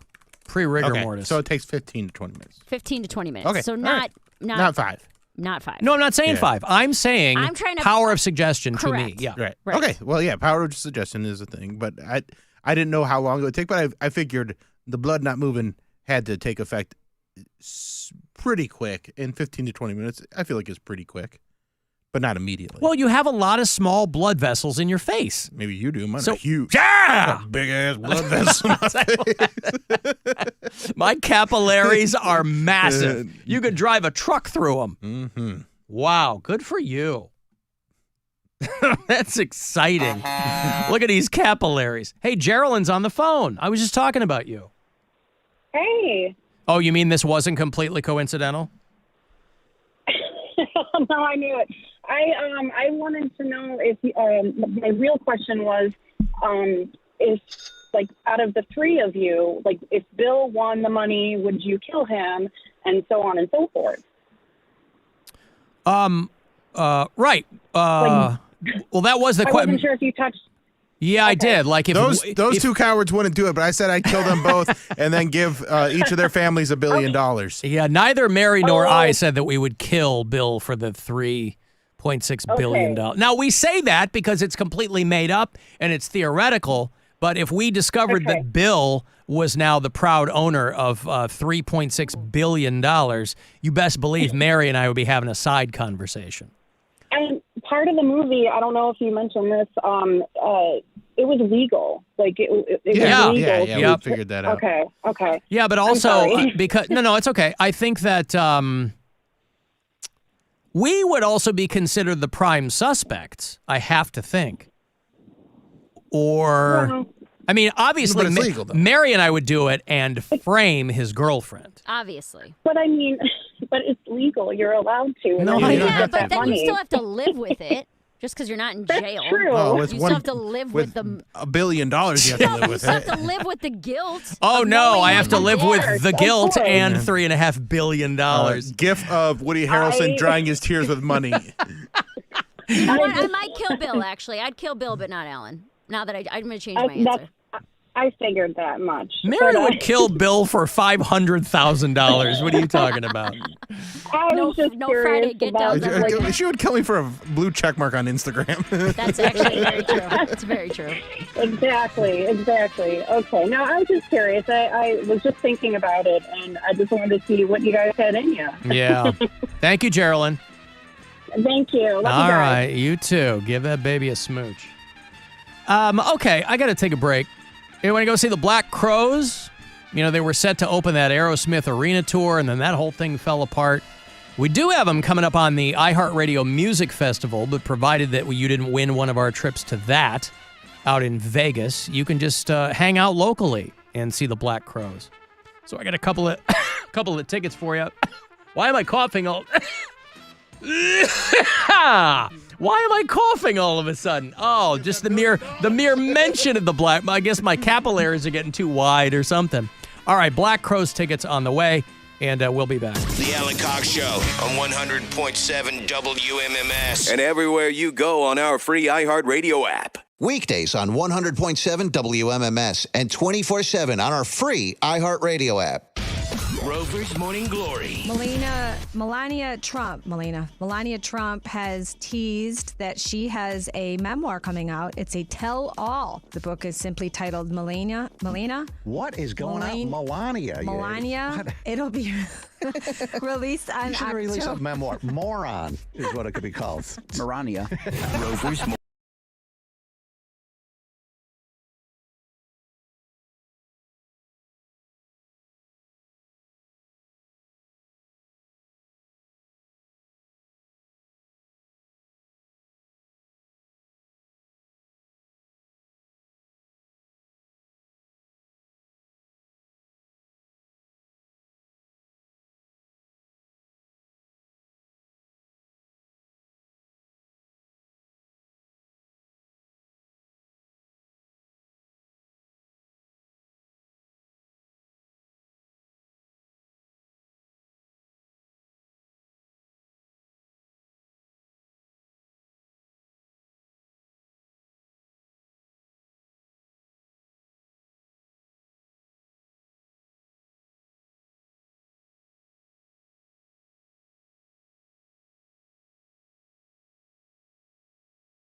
The Buzzard. From the Bath Authority Studios. The Buzzard. The home of the Buzzard. Buzzard. This is 100.7 WMMS. Cleveland.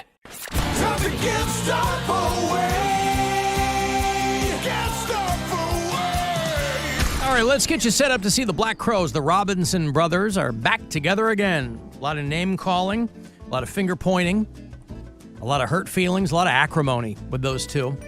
For a long time, they're on the Happiness Bastards tour. They're basking in their newfound détente. First new album in 15 years, and so they are your headliners. Coming up a week from Friday, that's the 27th, they will be out at MGM Northfield Park. Tickets, info, all of it at Ticketmaster.com. Caller 10, this pair is for you, 2 for the Black Crowes. Great live band. Good luck. 216-578-1007 or 800-348-1007. Let's not pretend any of this makes sense. I don't understand any of this. It's the Alan Cox Show. On the Buzzard. WMMS.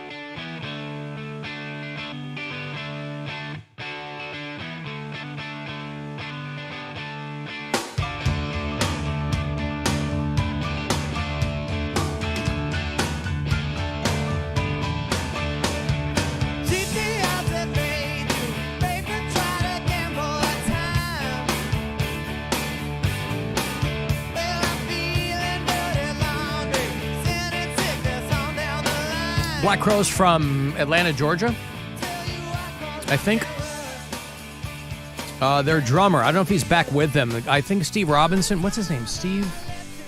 He ended up doing sports radio in Atlanta for a long time after he left the Black Crowes. I remember the Black Crowes first dropped just because of how they looked and the fact that they spelled crows with an E. I thought for sure they were British. Thought it was the umpteenth iteration of a British band aping American blues rock, but it was the Black Crowes. Proved a lot of people wrong. I don't know what the set times are, by the way, for the iHeartRadio Music Festival. I would love to tell you precisely when you can tune in to see the Black Crowes, but I don't know exactly when they're playing. I just know that it's airing on Hulu. It's this weekend. We gave away a lot of trips. So you might be there. I hope maybe you're going to be one of the people to see them live out at the T-Mobile Arena, but that is this weekend. It's Friday and Saturday. And it's going to be on Hulu. 10:30 Eastern is when it will air live. But I don't know exactly when, because the rest of it is Thomas Rhett and Keith Urban and Shabuzi. And I don't know who else is flying the rock and roll flag for this thing. It's always very pop heavy, which is fine.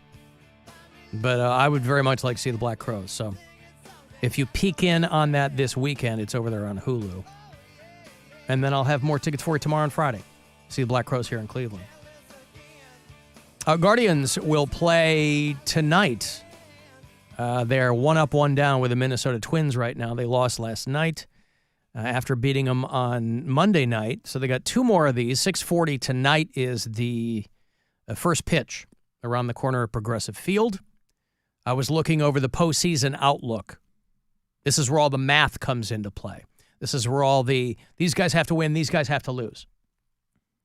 Guardians can clinch their postseason berth today if they beat the Twins, and if the Tigers lose in Kansas City, and... Wait, the Tigers lose, not the Kansas City? I feel like Kansas City needs to lose. A loss by Detroit at Kansas City is how this was written by the Guardians people. Okay, that seems weird because the Royals, maybe they I think they flipped them around. Yeah. Okay, and a loss by the Mariners versus New York. All right. So if all that happens, Guardians can clinch. The Yankees will clinch if they beat the Mariners. But that's just the playoff spot. That's not the division yet. Correct. Yeah. Postseason. Yep. Brewers can clinch their division if they beat the Phillies. That's why it's Tigers, because that would if the Tigers lose, they're eliminated completely. Again, okay, now right. I get it. All right. That's what I was thinking of like the division. Yeah, they're all intertwining, and Phillies can clinch their berth today if they beat the Brewers, or the Braves lose to the Reds, and the Mets lose against. I'm just gonna check tomorrow and be like, "Hey, did they clinch? Did the Guardians get in?" I mean, they're going to, but all of this. What happens I when? don't like to count those eggs before they hatch. I know. We don't have. Do we have Whoopsie picks today? Tomorrow. Oh, tomorrow. That's Thursday? We did it Wednesday last week because I was out of town. Gone. Yeah. Okay. We'll do it tomorrow. I got to make myself a note. So Whoopsie Week 3 picks tomorrow. Yeah. We will have Mayor's Science Fair later on. Yeah. Today. Can you tease us with the topic, or do we have to what's wait? the topic, Mayor? Oh, really? We're going in cold. 3 different ones. I didn't know how I was supposed to do this. However you want. Well, we'll try it this way. Yeah. Okay. And then we can do it different next time. Guy left a message and said Mary should really, between going out to Observatory Park and looking at the Sea of Tranquility through the telescope and all she knows about the Andean condors, maybe she should really do a deep dive into some science. And so that's what we'll be doing. I did this similar to the Pound Cake Sports Break and Prez Bilton, where it's 3 articles and kind of. Oh, so it's like current event science stuff. Kind of, yeah. Okay. Or, next week I can do it on one topic and see which we like best. Yeah, however you want to do it. You can play around with it. Yeah. It's your thing. This one is current event science. Mm-hmm. I'm excited. I want to know about what's happening in the science I like to world. learn. It's a good. I it's a hate good to thing. learn, but when you make it fun and entertaining, fun. it doesn't even feel like I'm learning, so I love it. Right? A spoonful of sugar makes the medicine go down. Major League Baseball teams will have helmet ads in the postseason. You see this? Ooh. A German... Get a little slow, get a helmet. A German apparel company is called Strauss. Oh, it's not for helmets. It's on helmets. On helmets, okay. Not ads for helmets. Your kid got a little bit of a soft head. Helmets. Helmet ads. No, ads on the helmets. A German company, Strauss, which has an ostrich for a logo. They will have their branded batting helmets at MLB headquarters.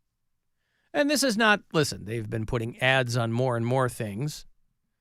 For a long time, Major League Baseball announced that they reached a deal for the postseason ads on helmets through 2027. The German apparel company that entered the U.S. market last year. See, that's what you got to do, is you got to find a company that's really thirsty, and then you make a deal with them, and people go, the hell is this company? But that's how they break in a big way. They will also appear on the helmets of all of the affiliated minor league teams for the next 3 seasons. Major League Soccer was the first of the major North American leagues to have jersey ads. MLS ads on jerseys go back 15 years. And then the NBA and the NHL started doing helmet ads. Any place that is negative space, any place that is open and visible to people, somebody wants to put an advertisement there. There shouldn't be more than 5 seconds of your life where you're not looking at an advertisement. You know, if you watch our live stream, what's the logo that people see? Alan Cox Show.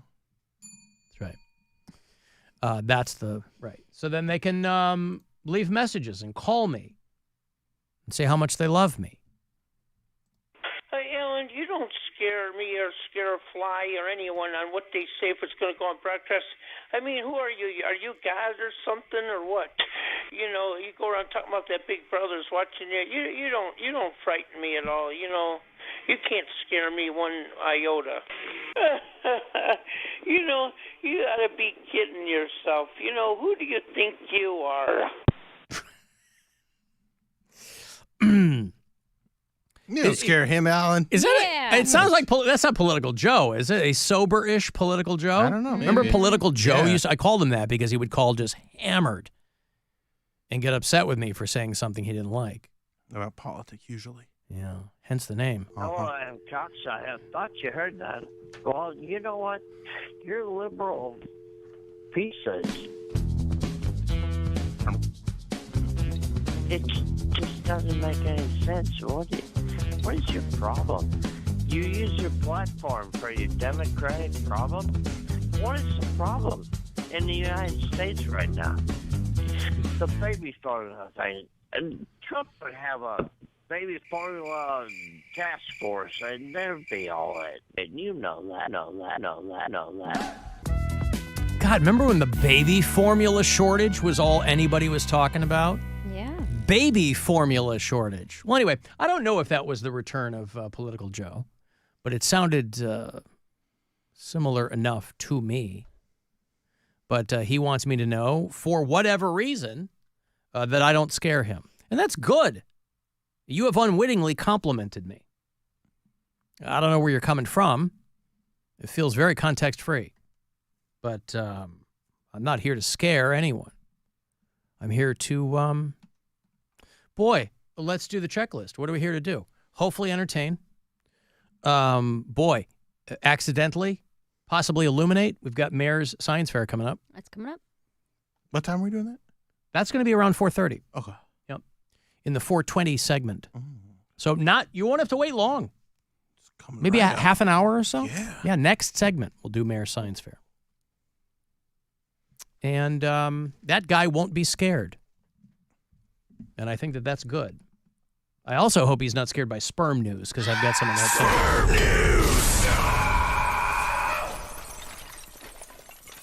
too. Another one of these teachers getting it on with the students. They love that. Well, here's the thing that surprises me. That's not what surprises me.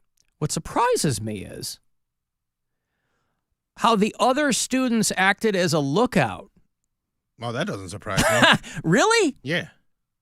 Don't you want to be having sex with the teacher? Yeah, but sometimes And you're you're not like, the guy. hey. So you just got to be a good bro and be like, all right, I'll keep an eye out.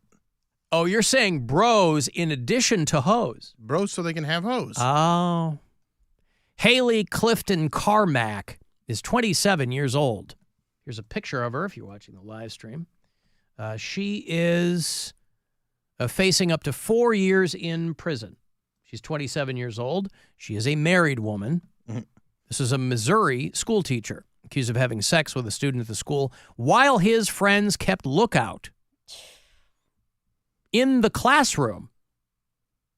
16-year-old student whose father knew that the boy was banging the teacher, who was married and a mother of her own child. So the dad's like, "Hey, go get it, son. I've read about this in the news. I never thought it would happen to us, but here we are." Well, Missouri is the show me state. And I guess they arrested her on an outstanding warrant in Texas. She hit the road or tried to split or something. Did she do the same thing in Texas? I don't know. They didn't say. But that's where she had an outstanding warrant. And they booked her into a local jail and then extradited her back to Missouri. I feel like the word outstanding in that situation, there's got to be another word. Yeah. How's that warrant? Outstanding. It's doing great. I love it. I've got the best warrants. Yeah.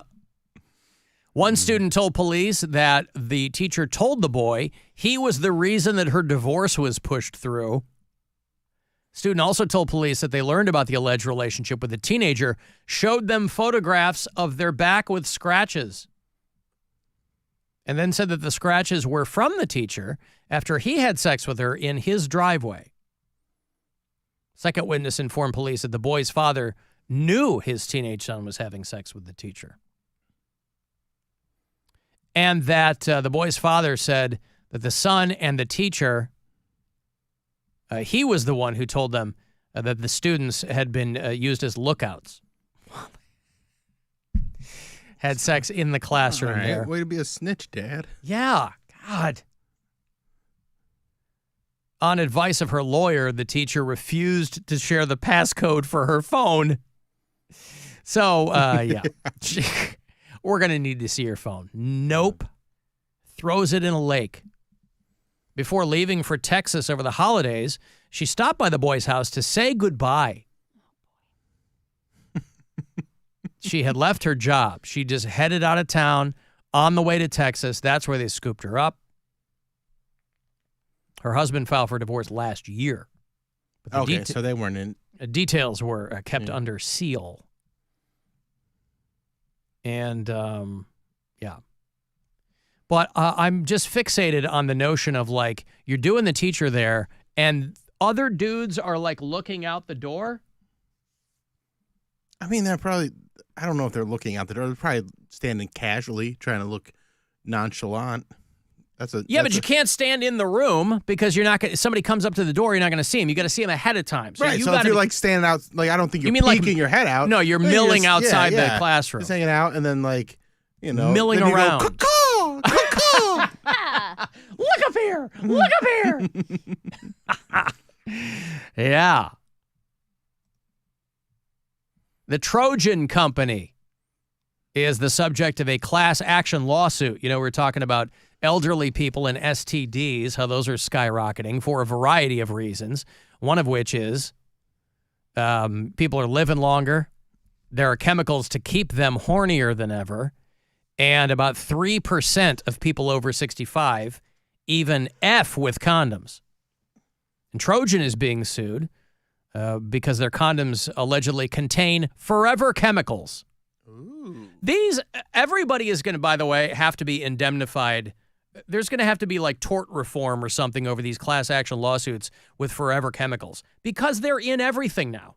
They're in our blood. They're in our water. They're in everything. They're forever. Forever. You have to think that these kinds of forever. You have to think that these kinds of lawsuits are going to get thrown out. A new lawsuit claims that Trojan condoms are not safe because they contain toxic forever chemicals famously linked to cancer. And so the Trojan Company is being sued. Based on the label, said the man's lawyer, he reasonably believed that the product was safe for use on his genitalia. I love legal speak in these lascivious lawsuits, right? I mean, I would think that a condom would be safe to use on my genitals, too. It's a common belief. Mm-hmm.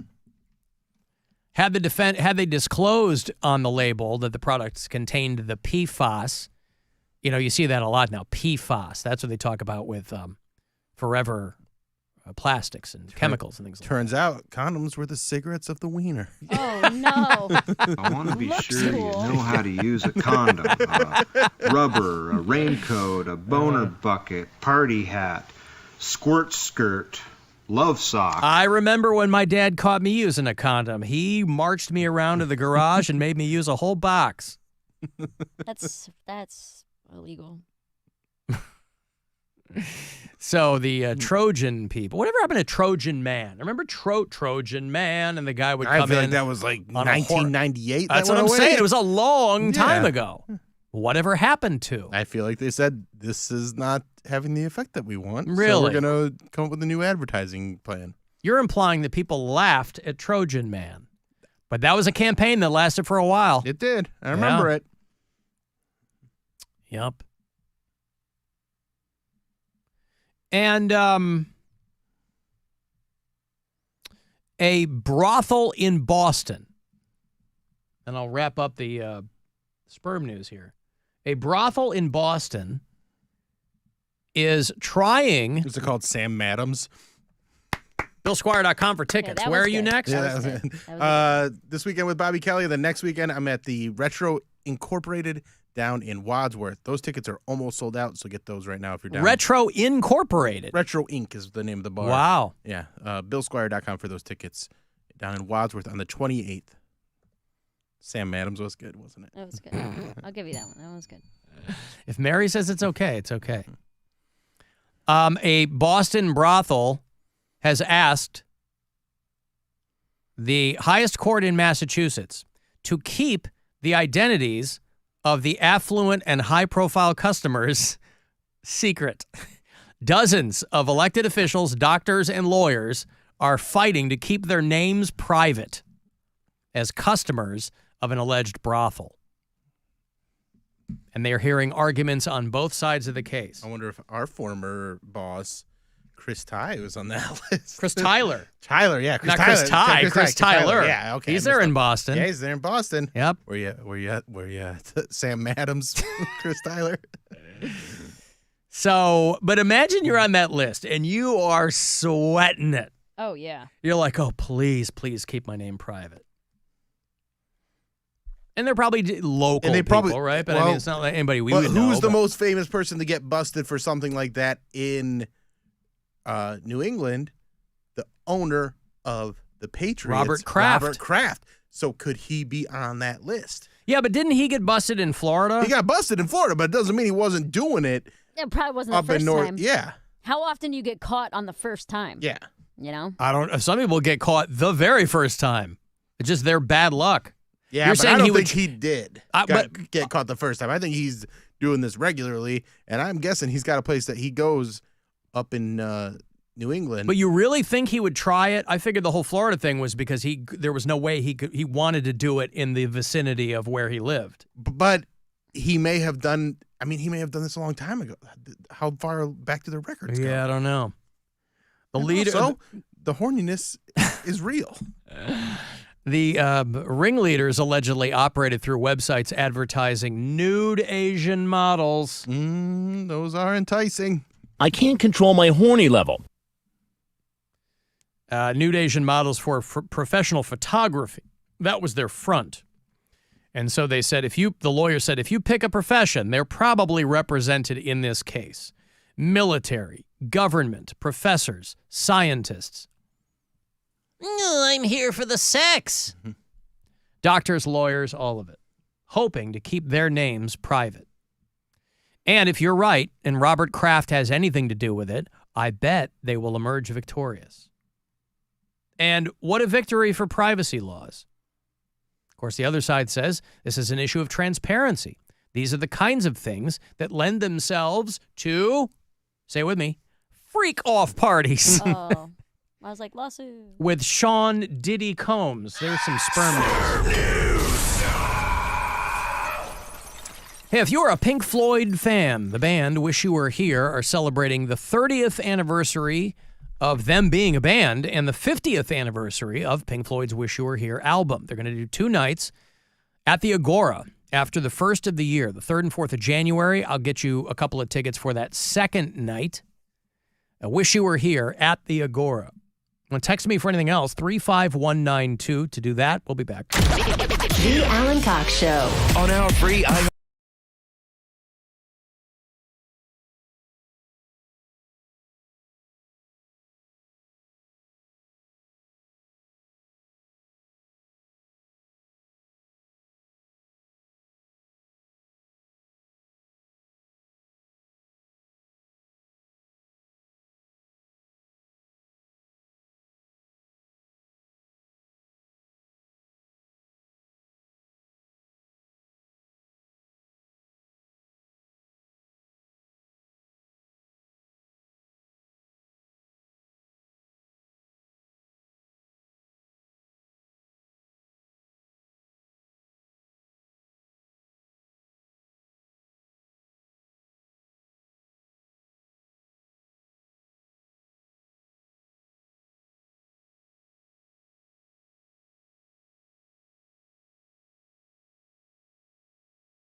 Utility pole, Wade Park Avenue at East 79th, also at East 93rd and Kinsman, East 139 in Miles. Disabled vehicle on the inbound East Shoreway at Dead Man's Curve has been cleared away. Traffic is recovering there. Jackie Roberts in the Traffic Center. This report is sponsored by Northeast Ohio Regional Sewer District. The #1 event in the #2 business is coming soon. Join the Northeast Ohio Regional Sewer District at Clean Water Fest on Saturday, September 21st from 9 a.m. until 4 p.m. in Cuyahoga Heights. Check out cleanwaterfest.com for more information. Wake up with football every morning and listen to my new podcast, NFL Daily with Greg Rosenthal. 5 days a week, you get all the latest news, the best analysis delivered by the time you get your coffee. This show hits on every single game, every single week, but I can't do it alone, so I'm bringing in all the big guns from NFL media. Subscribe today, and you'll immediately be smarter and funnier than your friends. Listen to NFL Daily with Greg Rosenthal on America's #1 podcast network, iHeart. Open your free iHeart app and search NFL Daily to start listening. It's time to give stuff away.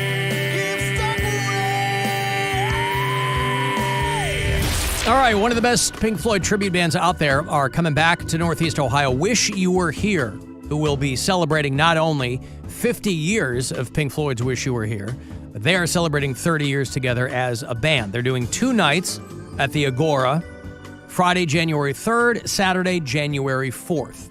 I will get you set up for that second night. Tickets, info, everything at agoracleveland.com.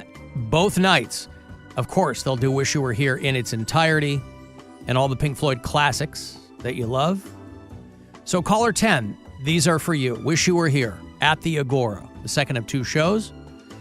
216-578-1007 to win, or 800-348-1007. I met Alan. Did you? I gave him marijuana. Oh, great. The Alan Cox Show on 100.7 WMMS.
Your dad probably turned you onto this, yeah? Oh, yeah. Emotions were a Chicago band. See, all these bands came out of gospel groups. And then they would be like, yeah, that's fun, but if do you want to be on radio? Do you want to, the Emotions were like an early R&B girl group that were doing gospel songs in Chicago. And then they started doing Best of My Love. My Honey and Me, that was another big song from them. Because Earth, Wind, and Fire. Yeah. Once they put people, they were a Chicago band, once they would get all these R&B groups kind of in their coat of many colors. Oh, no, she's going to start singing it. Okay, you're the worst. It's like you're riding shotgun in my car. Oh, sorry. Alan, I just got done watching my crap swirl down the toilet, and I got to say it was a lot more entertaining than listening to this show. I don't know why I listen to this show every day. I can't stand it. I really hate this show. But I listen to it all the way through. I love you. Gay thoughts. Gay thoughts. Gay thoughts. I don't like men no more. I said I like women. Women. Oh, boy. I just watched my crap. What do you say? I just watched my crap flush? Roll down the toilet is what I heard. And it was roll down the toilet. Is that what he said? I thought he said I watched my craps roll down the toilet. I thought he said swirl. Well, let's go back to the tape. I don't know. Alan, I just got done watching my crap swirl down the Swirl. toilet. Swirl. I gotta say, swirl. All right, well, gay thoughts. Thank you. Gay thoughts. You ready for the inaugural Mayor's Science Fair, Bill? Let's do it. Mary, are you ready? I'm nervous. You have nothing to be nervous about. There's Okay. no bar to clear. I'm ready for the song or whatever the. Now it's time for Mayor's Science Fair. Yeah, there's immediately an explosion. There in the laboratory, and screaming and blood and fire ensues. All right, take it away. Perfect. All right, first up, move over slot machines. I just found my new favorite way to gamble. On August 9th, the FDA approved the first epinephrine nasal. Let me start over. The first epinephrine nasal spray for treatment of severe allergic reactions, including anaphylaxis. Now, I'm severely allergic to shellfish, so this is huge news for me. The spray is called Neffy and is expected to be available by early October and cost only $25 with insurance or $199 for a 2-pack without insurance, as opposed to the widely used auto-injection, which can reach up to $600. So, combining $200 worth of sprays and the $20 endless shrimp at Red Lobster, I'm ready to put $220 up against the over versus my life. So, I'm excited about this. Next, researchers report that red Brazilian flowers called Hypenia micrantha use projectile blasts of pollen to knock rival pollen off of hummingbirds' beaks and replace it with their own. So if a male flower can send a hummingbird away with like more of its own pollen and less of its competitors, it increases its chances of siring seeds in the next female flower that the bird visits. This is particularly important in Cleveland because I think Bill Squire just found his fall personality. Flower cuck? Flower cuck. Yes, no sloppy seconds. Uh-huh. Lastly, a study showed that as of 2022, roughly 1 in every 8 people across the world is obese, which, if you've ever been to a water park, seems surprisingly like a low percentage. My part. Yeah. The report notes that one of the biggest driving factors of obesity's increased prevalence is limited access to and the unaffordability of healthy foods. So, while millionaire 1%ers like Alan Cox are drinking $11 liquid salads and paying for expensive personal trainers, us chubby lower-class citizens are eking by with our heart disease, french fries, and depression. So, Alan, I hope you've been working on your sprints because the only viable thing for us fatties left to do is literally eat the rich. Now it's time for Mayor's Science Fair. Explosions notwithstanding, that was pretty good, right? Also, it's National Cheeseburger Day while we're talking about It really is. While we're talking about obese people. Congratulations. Bill, where would you get a cheeseburger? Wendy's! Breakfast hours? Or No! Regular okay. hours! You know I don't have a personal trainer, Mary. Well, I don't know what you do. Sounds I know like you're rich. I'm not rich. I know you have access to things that us poors don't. You know, you could like buy healthy foods. You could buy your squeezy salads. You can buy them. I don't have the money for that. Sure you do.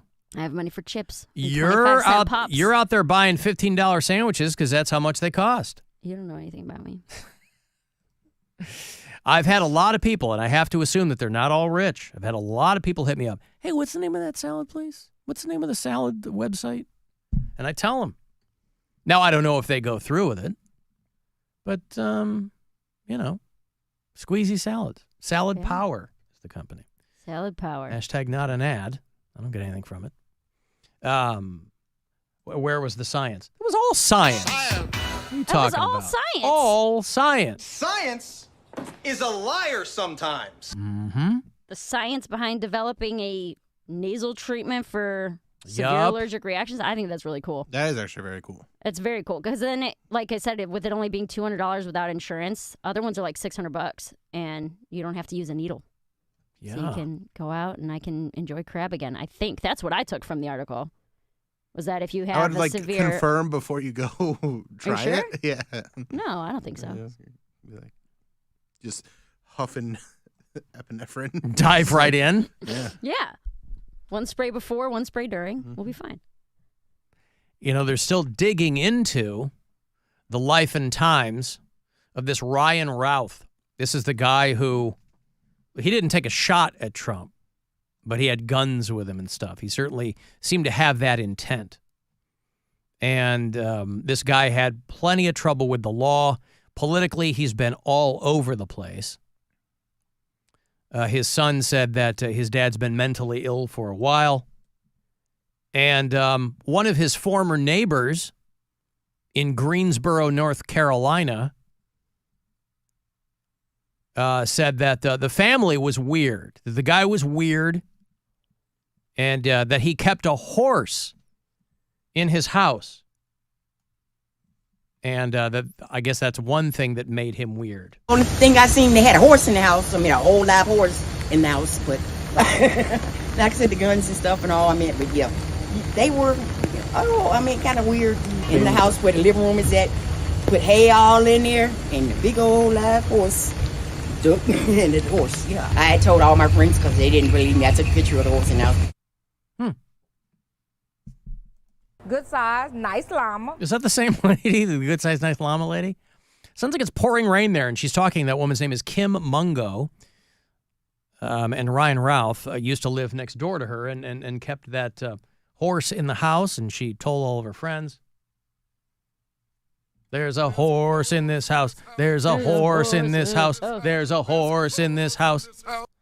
So indoors? He didn't have like a pen for it? Indoors. Huh. The home full of hay is what she said.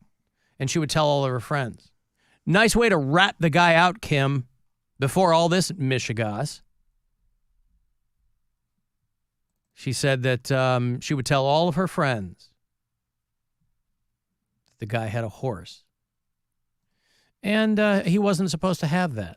It's frowned upon there in Greensboro, North Carolina. But I feel like it's frowned upon anywhere. To have a horse inside your house? Not if you live in a barn. I guess.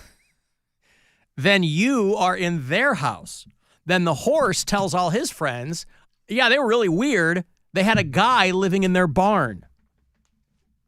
That's where Jesus was born, so why isn't it good enough for this guy?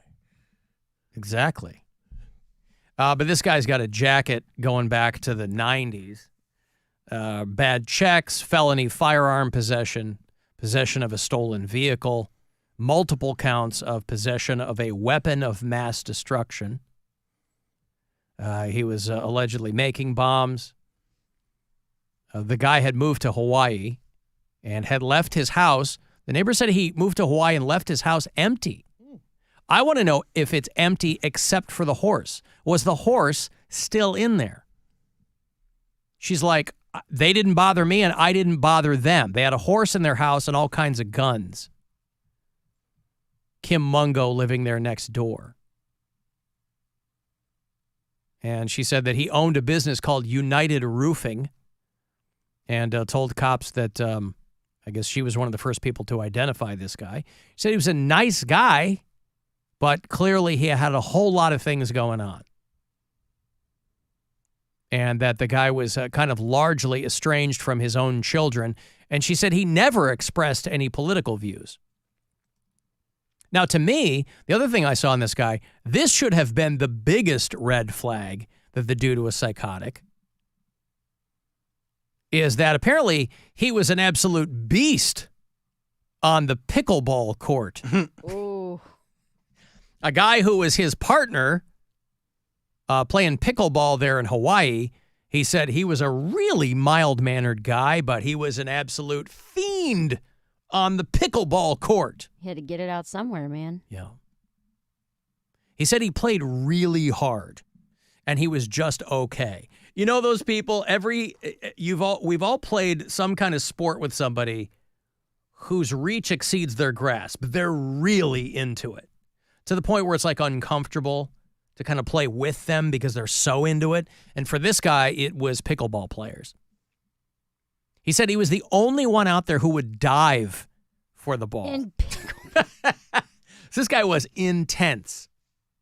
Well, yeah, he had a horse living in his living room. This guy's all over the place.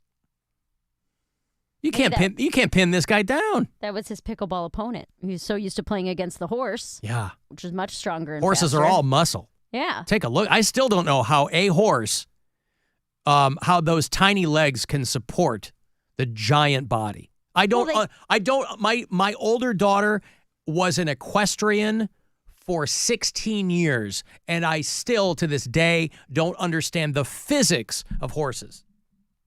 Because they're all muscle until you get way down to the skinny ankles and the hooves. I know that's, if a horse breaks their leg, nothing they can do, they got to shoot him or whatever. Send him to the glue factory. I feel like science needs to figure that out. That's what I'm saying. They put a cast on the horse for a little bit. It seems there's such a high probability that a horse will break a foot or a leg, and the only recourse, because they're so heavy, it's not like they can... They can't stand on it. Yeah, they can't favor their broken leg. Yeah. But just looking at horses. Can you get a horse wheelchair? And they are majestic. Well, you know those little things that they put smaller animals in, the little wheels? The little wagon thing? Yeah. But he said that on and off the court, this guy was always personable and good-natured and chatty. And so kind of to a person that they've talked to that had interactions with this guy was like, yeah, he was strange. And yeah, he had guns. And yeah, he had a horse in his living room. But we didn't think he'd do anything weird. Like try to kill the former president. Said he never seemed to have much money.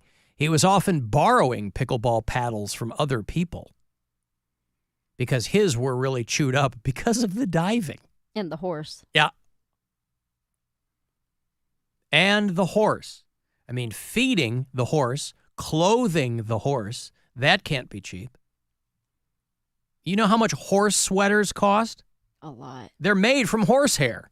So this poor animal feels conflicted about wearing it in the first place. But it does get cold there in North Carolina. And if all you have is a horsehair sweater, it makes them feel weird. And they're giant. So they said, yeah, the guy would do odd job repairs and blah, blah, blah. But that he didn't have any money. So they're really getting a wild array of people who allegedly try to take Trump out. But all these people are like, I don't remember him talking politics. You're just diving for the pickleball. And they said he wasn't very good. So between the horse and the pickleball, who could have ever seen anything strange coming from this guy? I got Opeth tickets for you later on. They're going to do a show. They have a brand new album coming out in a few weeks, as a matter of fact, if you like Opeth. It's called The Last Will and Testament. So they'll be doing a lot of new stuff. They'll be doing a lot of the classics that you love. They're going to play the Agora on October the 12th. So I will have those tickets for you in a little bit. Anything else, you can text me, 35192. You want to watch the show live, do that at the Alan Cox Show YouTube channel. The Alan Cox Show on 100.7 WMMS. And everywhere you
Raising Cane's Chicken Finger, one love.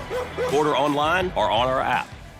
Traffic. From the Elk & Elk Traffic Center, for an injury lawyer dedicated to every client every day, call 1-800-ELK Ohio. A vehicle into a utility pole at East 93rd and Kinsman. A crash Wade Park Avenue and East 79th Street. East 139th Street and Miles. In Medina County, Route 18 at Medina Line Road, and the disabled vehicle on the inbound East Shoreway at Dead Man's Curve is gone. Traffic is heavy from that point, passing Prospect. Jackie Roberts in the Traffic Center. This report is sponsored by Classic Toyota in Menor. Visit driveclassictoyota.com. Shop Classic Toyota's tremendous in-stock inventory and find great rates and deals on Tacomas and Tundras ready for you to buy today. Classic Toyota on Tyler Boulevard on the Auto Campus in Menor, or online at driveclassictoyota.com. This is The Buzzard. From the Bath Authority Studios. The Buzzard. The home of the Buzzard. The Buzzard. This is 100.7 WMMS. Cleveland. Call the Alan Cox Show. Is that what you want to do? Think about it, Alan. Once divorced and a broken man. 216-578-1007 or 1-800-348-1007.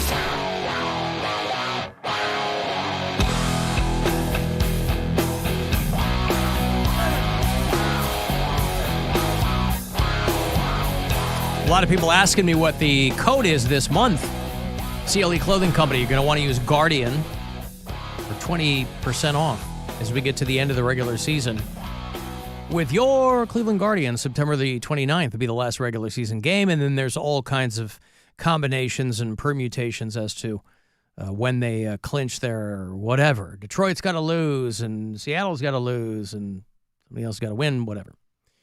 Second of 4 was last night. Twins over the Guardians, 4-1 was the final at Progressive Field. They will do it 2 more times, tonight and then tomorrow afternoon before they head off for their final road series of the season. Guardians will do 3 against the Cardinals in St. Louis before they come home, play the Reds and the Astros, and then we go into October.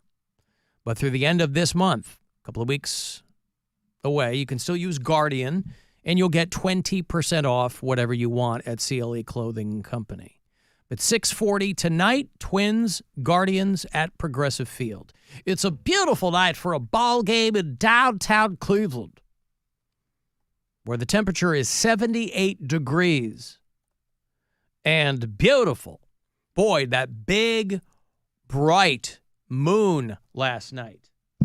Partial eclipse, super moon, blood moon. I didn't get the blood part.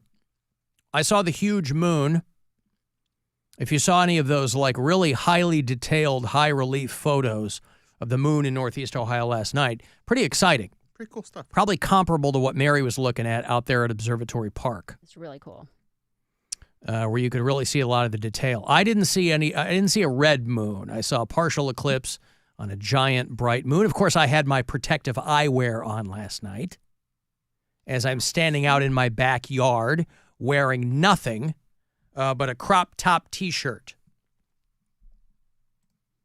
Somebody actually left a message. We were talking yesterday that Bill in the club might be his fall and winter seasonal personality, but that you didn't have a lot of club shirts. And so I was getting all these messages from people that were offering to lend Bill their club wear. Oh, okay. I don't think that sounds like anything you'd want to do, but No. If I'm going to get club wear, I'm going to get my own. Your own club wear. Oh, yeah. Yeah. The Dan flashes. Mm-hmm. Is that what you're going to do? My exact style. Yeah.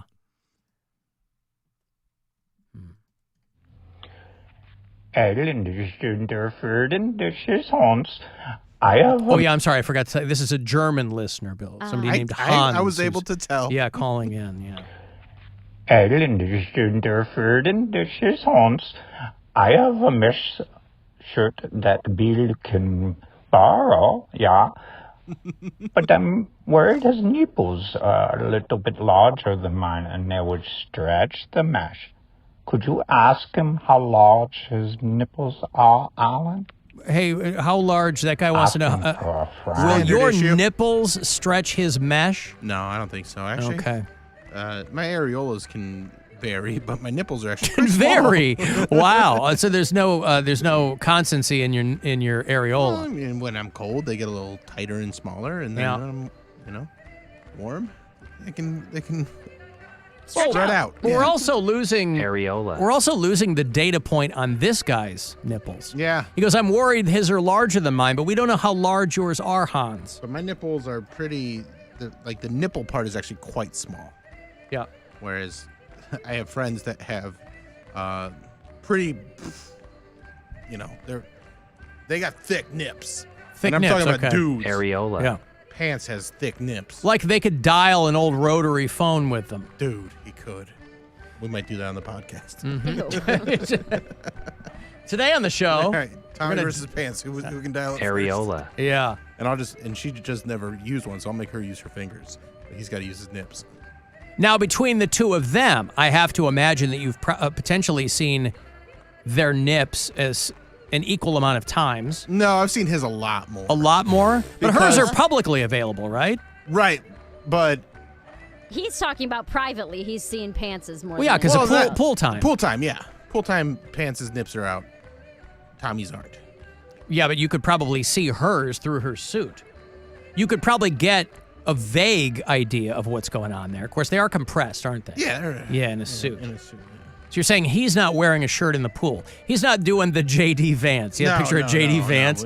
Another great way to fight off that weird tag is to wear your shirt in the pool as a grown-ass man.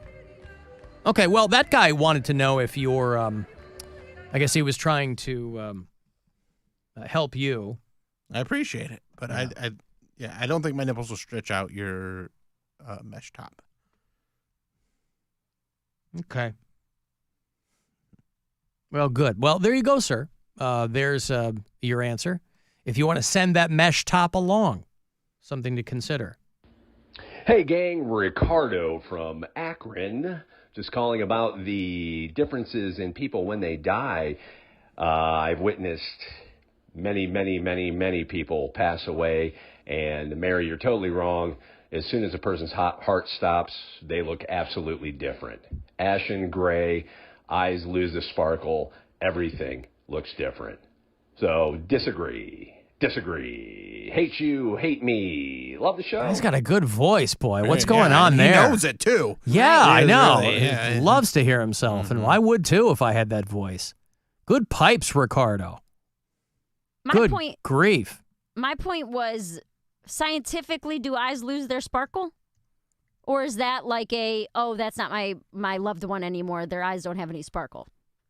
And we looked it up. It takes 20 minutes for them to start looking different. We did look it up. I think So- the truth, as in so many cases, is probably in the middle of what you're saying and what Ricardo is saying. I don't know if he's in the healthcare field when he's alluding to watching many people pass away. But you were also coming at it from the perspective of somebody who believes in a soul Right. leaving the body. A lot of people do. I'm not one of those people.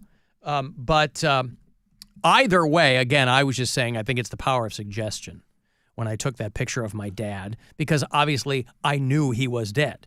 It wasn't like I walked in and snapped a pic of him and didn't know. Did you make his hands into a peace sign or anything? Oh, no, I didn't make his hands Deuces, I'm out. into a peace Bye. sign. Yeah.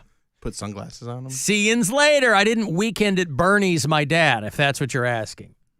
He was still in his hospital gown, and he was very much in a, not a state of disarray, but, his head was back, his mouth was open, and it was,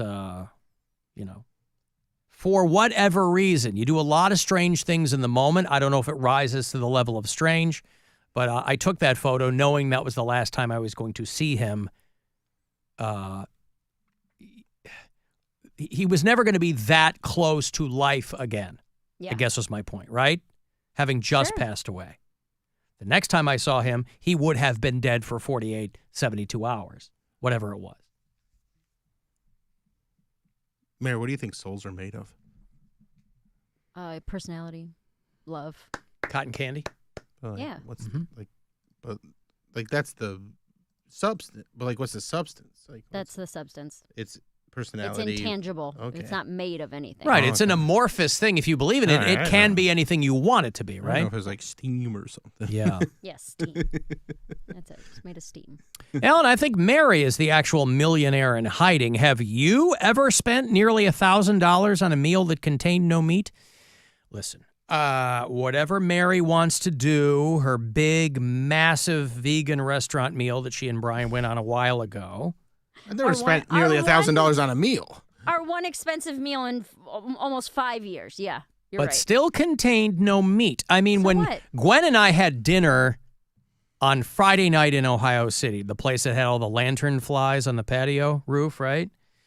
The food was good for what it was. It was way overpriced.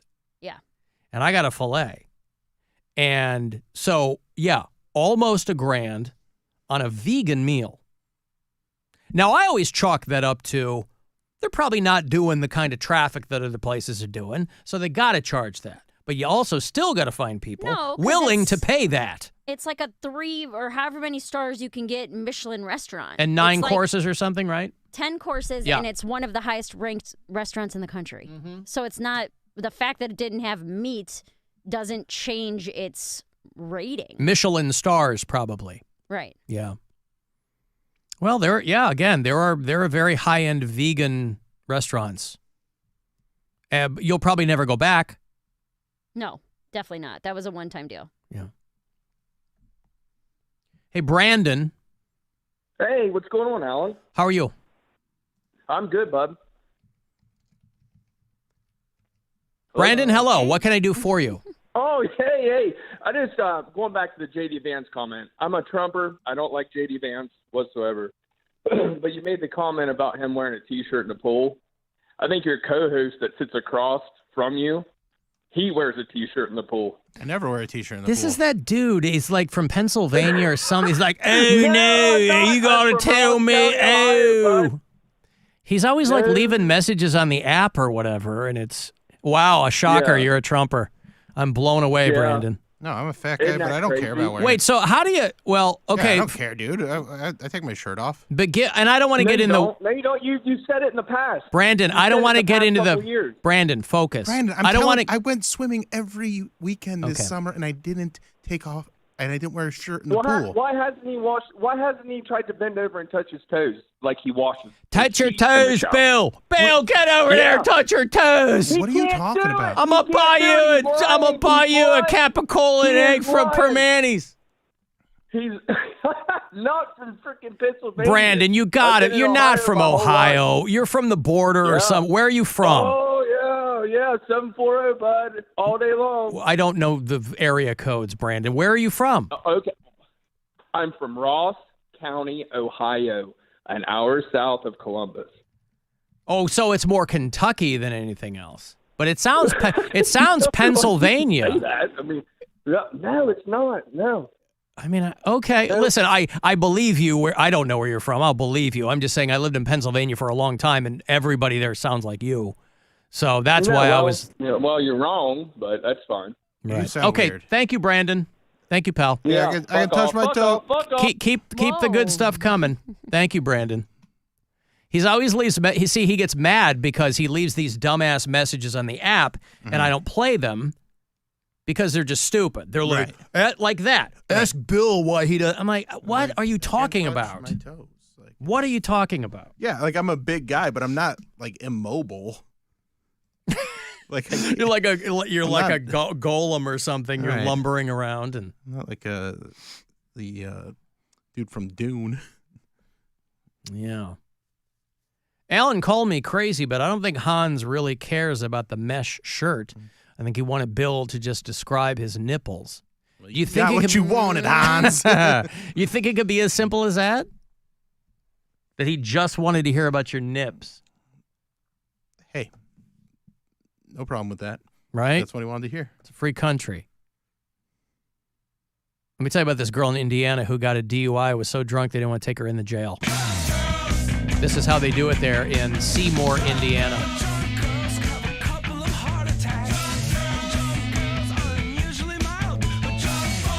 Young lady who had gotten herself into trouble before.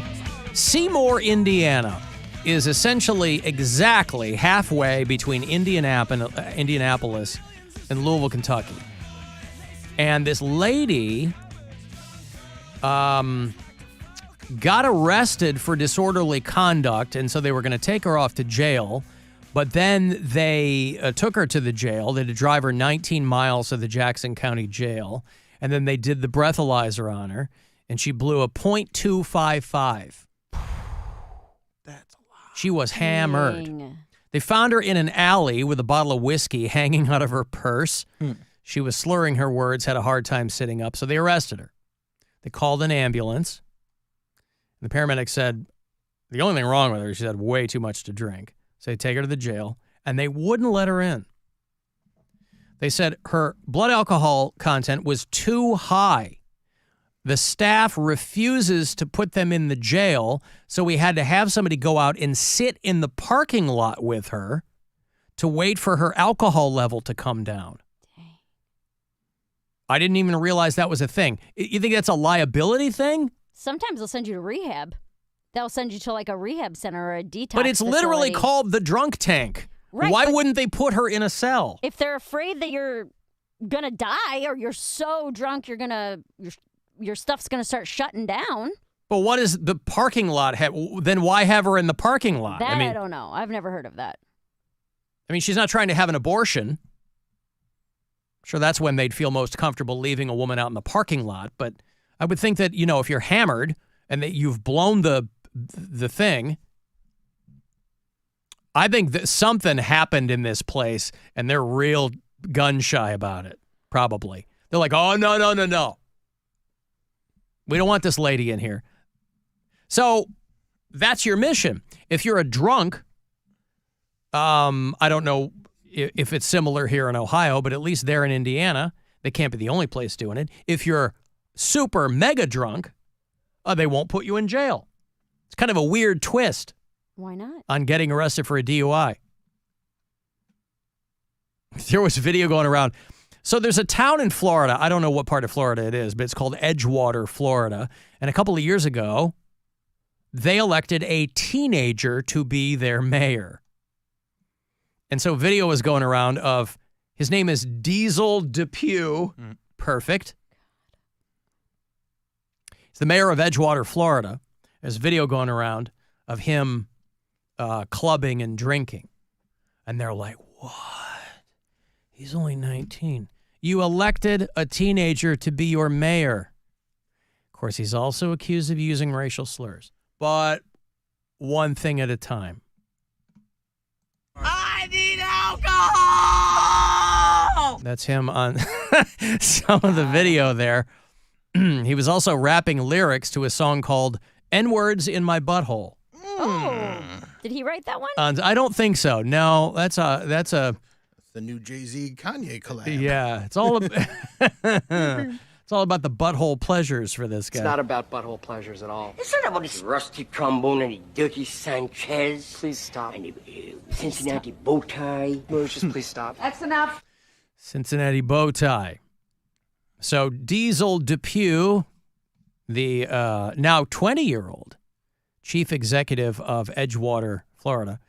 Curious what was in those people's minds where they're like, this guy is going to make a great mayor. I mean, feels like one of those things where, like, in the middle of the country, they'll have a horse for a mayor, or like a dog is the mayor of a town in Alaska or something. But if you're 19, 20 years old, something like that, you're going to want to be out there getting lit up. I need alcohol! So people are concerned that the mayor of their town is on a path of substance abuse, and they're concerned for him. Now, is that worse than what a lot of other mayors have said? Cleveland is perceived to be the butthole of the world sometime, right? Mm-hmm. Right. What's worse? A 20-year-old mayor says, I need alcohol. Take the mayor part out of it. Any 20-year-old is going to get wrecked on something and scream that out. Or a guy who is a long-time elected official of a major American city. Say what you want. Cleveland ain't Edgewater, Florida. We got real things going on up here. Cleveland's the butthole of the world. Or the Arizona mayor who was talking about butthole bleaching. or see where my earned income came from last year. Was it getting my sphincter bleached? Is that what I earn my income for? Oh, boy. Mayors are out there wilding. Nice clean butthole. Men of the people. Remember the late Rob Ford? Oh, yeah. He was the mayor of Toronto that they got smoking crack. Didn't he get elected again after that? I think he might have. I mean, he died. His brother, I think, ended up becoming mayor or councilor or something like that.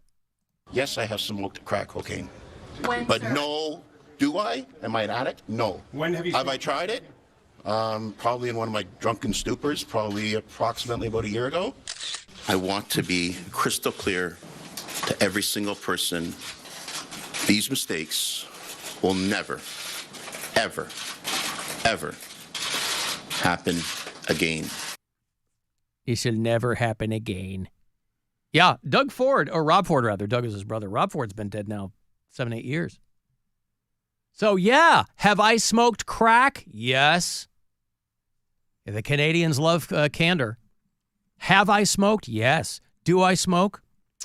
No. Maybe in, what do you say? Maybe in one of my drunken stupors. Follow-up question? Why do you have so many drunken stupors? Just like kind of my thing. Well, maybe he was from Indiana. That's how they do it out there. They don't put you in jail. Want to go see Opeth? You like Swedish prog metal?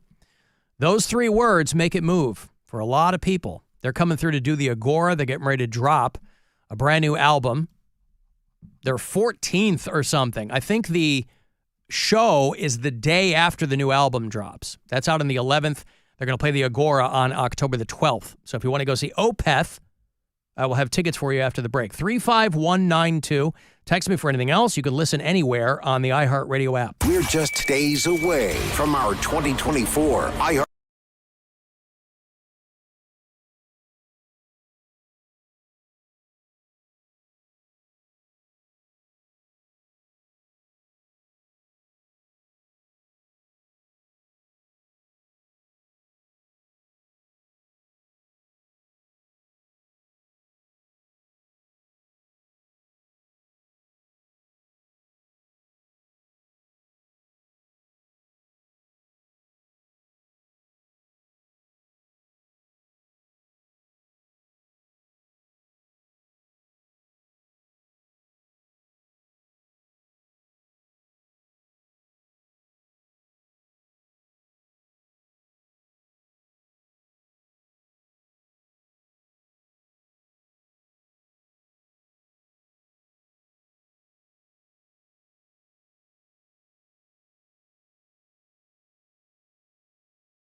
Free never sounded so good.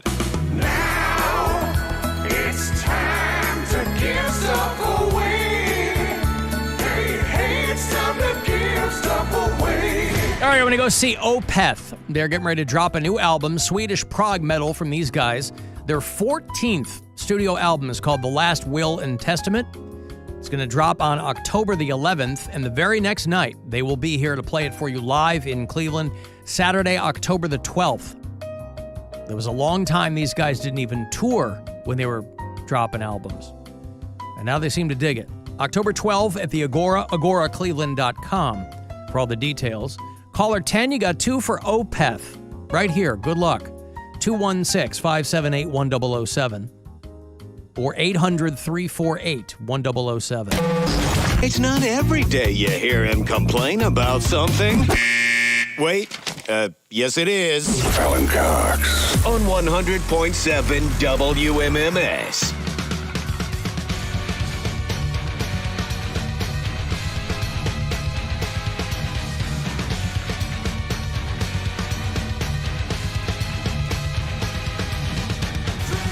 I've always thought of Opeth as kind of the Swedish Dream Theater in their longevity and their all the different things they can do. So I'll have more tickets for you to see them tomorrow afternoon. Comedian Jason Chaney is going to be here tomorrow. He's doing a date at Hilarities. Friday, our buddy Bobby Kelly is back in here. Comedian Derek Cahill will join us as well. He's doing the Funny Bone. Jason Alexander going to be on the show soon. Paul Reiser will be on the show very soon. A lot of exciting things. Comedian Mary Santora will be on the show soon.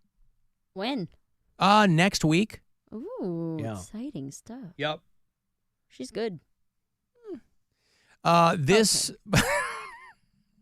this I like her science stuff. weekend, I'll tell you what. Have you seen the comedian who's also a scientist? Shane Moss? She is delightful. Science! No, she is she's in Fayetteville, North Carolina tomorrow night. And then she's at the Comedy Zone in Charlotte, North Carolina. Yup. Sorry, that's Charlotte, Michigan. Charlotte, North Carolina. Tomorrow's a long day, dude. I got to fly into Charlotte and then pick up the rental car and then drive 3 hours to Fayetteville and then do a show. What time do you get into Charlotte? I don't know, man. I don't know anything. My flight leaves at like 7, so probably like 9. Oh, here we go. Yeah, so you'll have time. Oh, no. My flight leaves at 8:24 departure time. 10:33 a.m. I'm scheduled to get in. So I should, by the time I get everything rented and if I have to stop or whatever, I should get into Fayetteville by like 3. But still, that's early getting up at, 6:30 in the morning and not stopping until 3. And Yeah. driving and flying and every other thing. And then you fly back Sunday. Monday. Monday. There's show Sunday night. Wow. Yeah. The Sunday night show. With a rare Sunday night show. All right. Well, there it is. Indeed.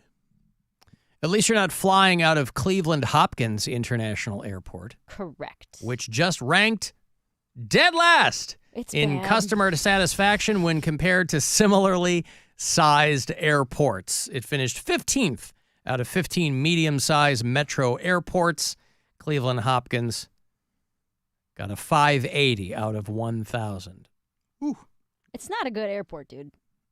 We usually, I got to tell you, we normally drive to Detroit and fly out of Metro because it has proven to be way less of a pain in the ass than flying out of Hopkins. And Detroit's a hub for Delta, so you're going to have a lot more direct flights out of Yes. Detroit, too. Yep.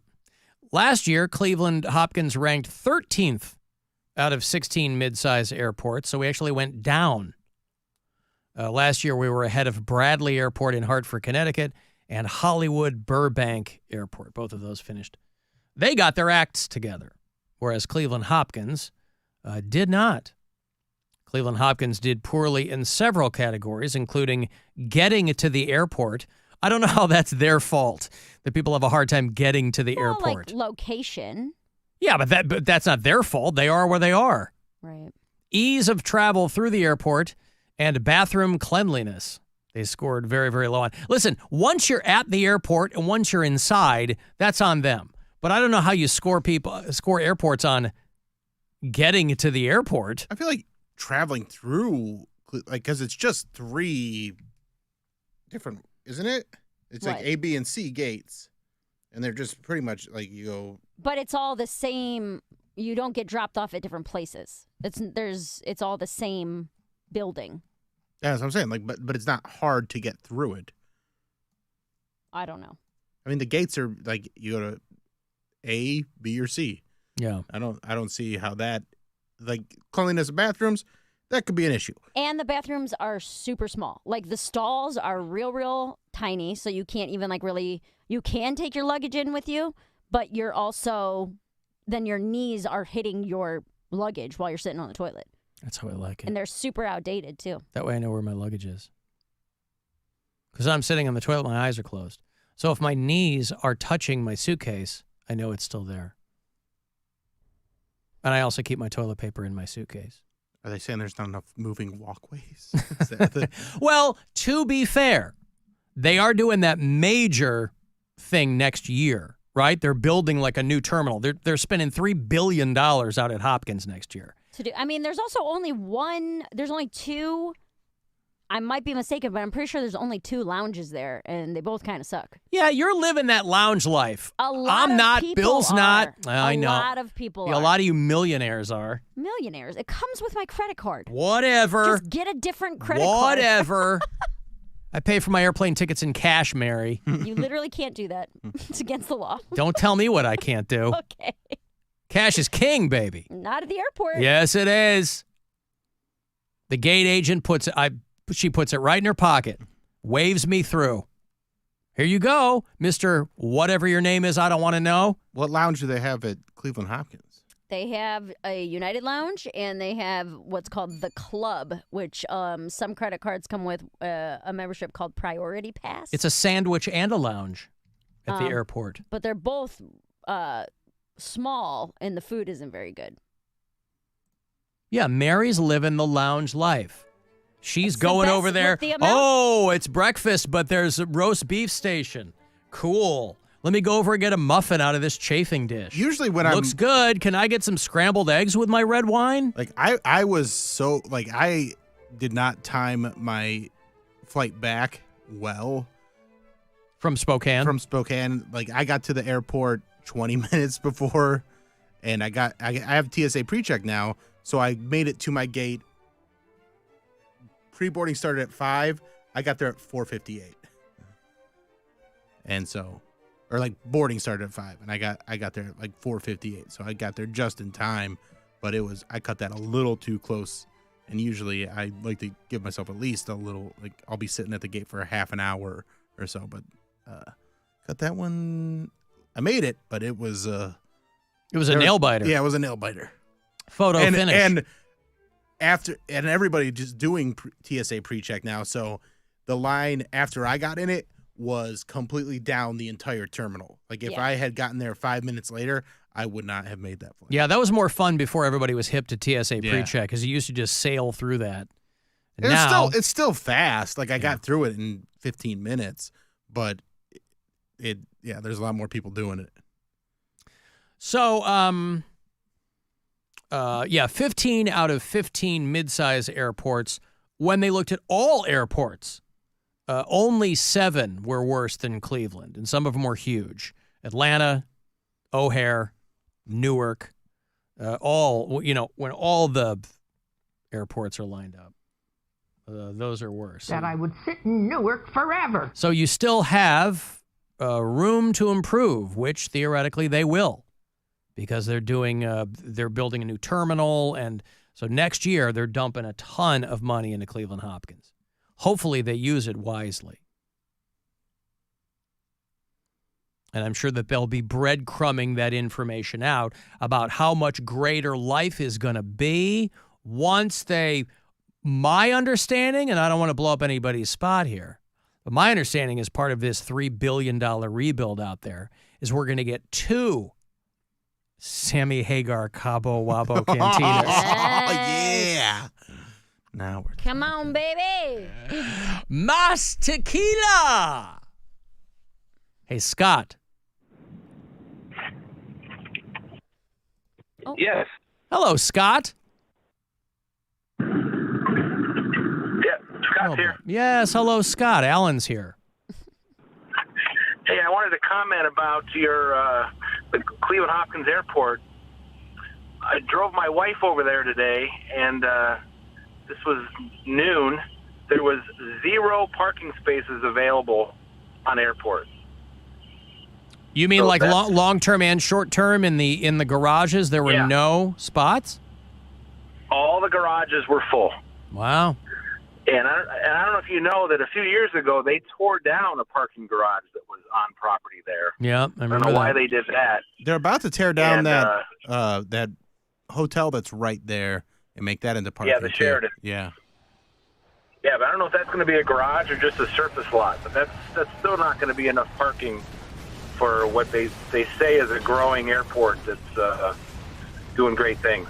So, Scott, were you able to just like slow down to like 5 miles an hour and just kick her out on the curb and then take off, or what'd you have to do? No, I spent a few minutes with her. I didn't kick her out, but I definitely couldn't have parked. Yeah. Which, you could park for $21 a day, or you can do the valet for $40. Yeah, sure. So I think that could be a major issue as to why people, it's getting such a poor rating over there. I say always valet. Any valet opportunity there is, always valet. Now who's I'm the a millionaire? big valet guy. I agree. Yep. I agree. Take that off my plate. All right, thank you, Scott. I appreciate the call. No, I'm sorry. I mean hiring a valet, Bill. I need a male attendant with me at all times. So I can say, squeezy salad. Hargrove. That's why I call him Hargrove. I think his name's Eric. I call him Hargrove because I think that's a squeezy salad, Hargrove. Michael is from Spokane. He's auctioned off every last Naugahyde divan. Oh, good for you. What's up, Michael? How are you? I was just calling to see what Bill thought of Spokane and being from Spokane and seeing the Cleveland Hopkins Airport. And I'm kind of in a feud with my girlfriend because she always dogs on Spokane, but now I have some evidence to show that Cleveland Hopkins is worse. She's from here, Curious what he thought Michael? about it. She's from North Olmsted, yeah. Mm-hmm. The airports are very similar, honestly. Like Spokane's is smaller, but it's like the layout is almost identical. And then, but Spokane itself, like I had a good time there. The people were cool. It's like any city where there's some really cool stuff. I went to Durkin's and got a burger there that was fantastic. Great bar. Yeah. You ended up out here because of your girl, Michael? Mountains and stuff were cool? No, it was kind of a bonus. I came to go to Cleveland State. You came from I was going to say, nice. I didn't realize Cleveland State was getting people from out of state. You went from Spokane to Cleveland State. Okay, and so you stuck around, you met a gal, and you said, "Honey, we're going to move back to Spokane." And she said, "My ass," and here you sit. Oh, I'm actually still in Cleveland, so. Right, that's what I'm saying. I clarified that. No, I understand that, Oh, but at some point you had to have said to her, "Hey, I'd really like to move back to Spokane," and she said, "I'm not going anywhere." It's sort of like that. Don't you but guys have an Air Force I don't know. base in Spokane? We do, Fairchild. Fairchild Air Force That's why Base. Spokane it's not SPO, it's GEG actually. It used to be Geiger Air Force. Or I might be wrong, but it used to be Geiger Field, not Spokane. Okay. All right. Well, any more questions for Bill about city he was at briefly? No, I was just going to mention quickly that I think the one thing that Cleveland Hopkins needs is a cell phone lot just to get all the people off the highway. So that's it. They don't have a cell phone. I was picking They up have like a lane, but oh yeah, God, it's- you need a cell phone lot, boy. You get in there and park and just dick around and then wait and pick somebody. If you're waiting for him, that is invaluable to sit in the cell lot. Yeah. Okay, thank you, man. I appreciate it. And housewives by the score. I loaded up their furniture and took it to Spokane and auctioned off every last Naugahyde divan. I'm very well acquainted with the 7 deadly sins. I keep a busy schedule trying to fit them in. I'm proud to be a glutton and I don't have time for sloth. I'm greedy and I'm angry and I don't care who I cross. I'm Mr. Bad Example, intruder in the dirt. I like to have Alan, I'm trying to buy tickets for Mary's show this weekend, but it only shows tickets for Randy Feltface. Is Mary opening for a puppet? Yeah, I am opening for a puppet. Who's Randy Feltface? Dude, I never in a million years would I say that I'm excited to open for a puppet. It's an Australian puppet. Wait, you are literally? Yes, he's Oh. very, He's very funny. Very funny. I thought it was an Italian. It's not Feltface? No, it's not Feltface. It's Randy Feltface. It's just the two of us. I'm doing a half hour, and then he's doing an hour. But it's a legitimate comic who is also a puppeteer. So it's very, very good. And his sets usually have like a theme all the way through them. Isn't there a dude with tape all over his face? Is that like that guy? Tape face. No, it's not like So that. one guy is Felt Face and the other guy is Tape Face. Well, that's Randy's last name is Feltface. His last name is Felt Face? Alan, I can't. Why are you confused? He's a puppet. Yes, his name is Feltface. Oh, the comedian is a puppet. So you don't see the guy doing him? No. I see. The whole show it's just the puppet. The guy who does it is like under a table. Gotcha. I Yeah. thought it was like a Willie Tyler and Lester type No, situation. not at all. Okay. Jeff Dunham. Not Jeff. On a steak! All right, well, Randy Feltface and Mary Santora. It's gonna be great. Now you will be puppet free. I do not do any puppetry. Yeah. Or puppeteering. Puppetry of the Penis. Remember that one?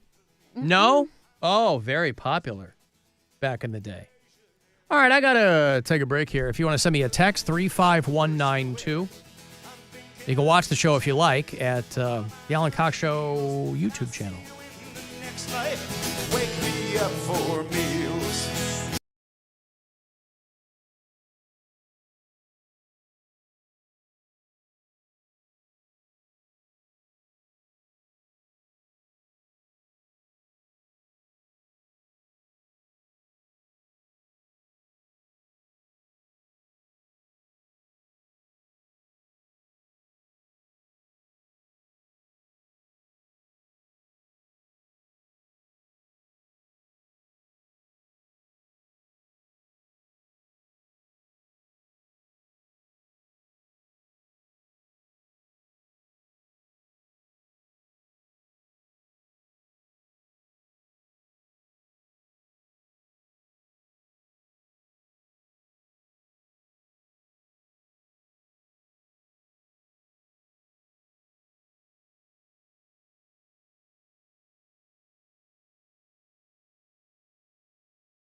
something, but I can't imagine it working on a day-to-day basis. 216-578-1007 or 1-800-348-1007.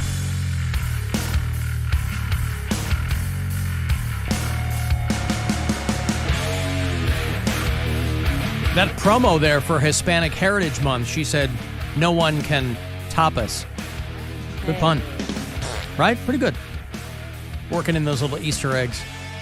Hey, the Guardians are set to play the Twins again tonight here at home, right around the corner. Twins won last night. Guardians took the first one, so they're halfway done. Twins, Guardians tonight at 6:40. Tomorrow they will wrap up the series. 1:10 first pitch. And then the Guardians will go to St. Louis for their final road series of the regular season, then come back, play the Reds twice and the Astros thrice. Astros, by the way, tonight are playing the Padres. And the Padres have this dude named Luis Arraez. You hip to this guy? He's like the second coming of Tony Gwynn. This guy didn't strike out for an entire month. He's That's crazy. Beast. He's struck out 28 times all season. And they got him like in May. They got him early in the season. And they were like, oh, this guy will be good. You know, he's gonna up our game with the hitting or whatever. And but the guy doesn't strike out. His response when people ask him is, I hate strikeouts. Who likes to strike out? He doesn't do it. More guys should have that attitude. I think so, too. Yeah. Hey, why don't you pay attention to what Luis Arraez is doing out there in San Diego? Padres are doing very well. They're second in the West, just behind the Dodgers in the National League. And which is pretty much where the Guardians are. Yeah. Hey, Jake. Hey, not the topic I called about, but Arraez doesn't walk very much either. So, he might not be as good of a player as is being made out to be. But in any event, all this talk about the Spokane airport made me think about something I learned in school maybe.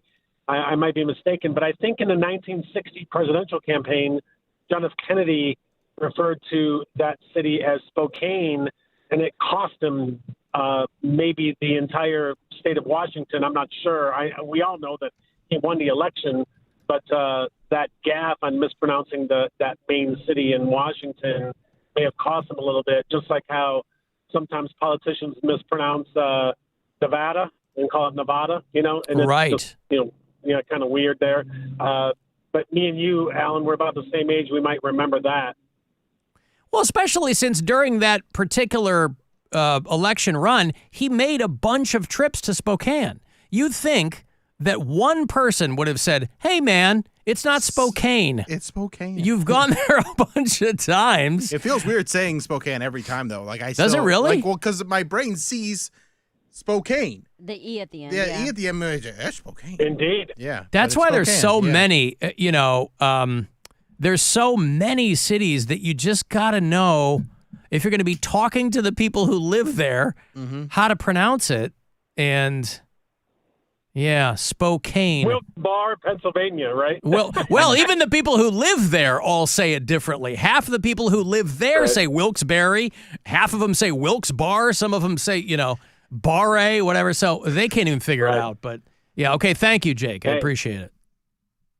Spokane. Why not? You're not that far from Coeur d'Alene, Idaho. You got to know how to, unless you're speaking French, you got to know how to spell that. Pronunciation is very important. Is this Guy Lord? Yes, and you know what? I think I know how to pronunciate that word, that name of that city in Michigan. Yeah. Well, yeah, good for me. Yeah. I've had that name. But Gaylord, Michigan, yeah. It's just up there. Mm-hmm. Yep. Yes. Beautiful place. Mm-hmm. Straight up 75. I really love it. But I called. I wanted to ask Mr. Squire the 28th. He's appearing at Retro. Am I correct? Yes, Retro in Wadsworth. Retro Inc. is the name of the bar. And Yes, tickets sir. are selling fast. It's almost sold out. So if you want them, get them now. BillSquire.com. Retro. Gaylord, you going to make it out there? I'm going to try to talk the wife into it tonight. Well, I've been having so many issues with my poor pup. She got her leg wrapped in the fence row, and the neighbor, when she was with the chickens and had killed one or two of them, she got her poor leg wrapped in that and ripped off one of her dew claws. And oh, no, that's kind of, yeah, we've been kind of doctoring her and babying her, and she takes care of Daddy, so Daddy's going to take care of her. So anyway, Mr. Squire, I would love to go and see your show, sir. And I am going to try to talk Kristen into getting tickets. Okay. Well, I appreciate that.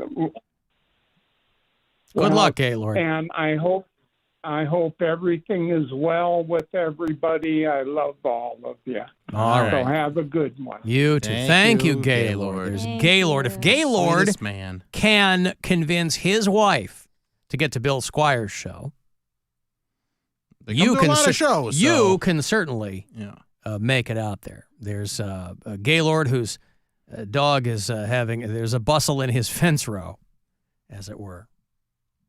Bit of a cliffhanger yesterday when Jeremiah sent me that AI song about Mary and Bill in a best ass contest. He wisely recused me from it, knowing that I'd run away with it.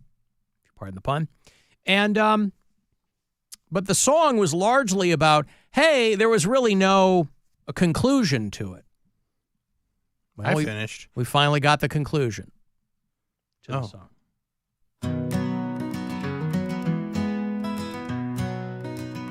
Bill Squire won the grand prize, best ass in our town. Folks gathered round. It doesn't even build up to it, Mary. Yeah. They just get right to Tells it. you right away. Best ass in our town. No one wore a frown. Mary Santora made a promise loud and clear. She kissed Bill's ass. The crowd drew near. How was that part of this, that you'd kiss his ass? I honestly didn't agree to this either. Boy, this took a real wild turn here. Sorry, Jeremiah, but I don't need Mary kissing my ass. You won, Bill, but at what cost? Yeah. In the field, a ruckus and roar. Bill's time to shine. He showed more. His victory pose, a cheeky display. Old folks coughed, the young laughed in dismay. Wait. Your ass made old folks cough.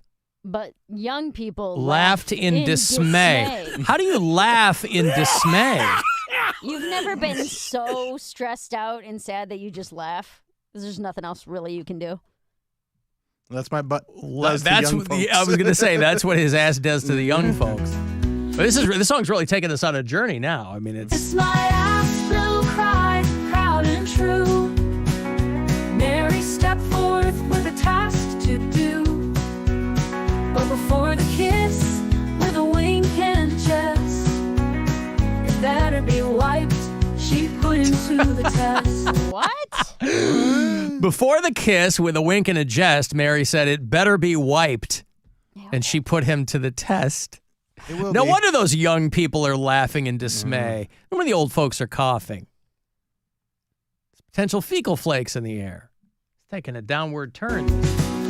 Laughter boomed from the dusty lane. The scene was surreal, neither cheap nor plain. Bill found a rag quick as a hair, wiped that prize with an air of flair. All right, so it wasn't wiped. Bill found a rag, is what the song is saying. With an air of flair. Yeah. Mary's lips hovered, crowd held breath.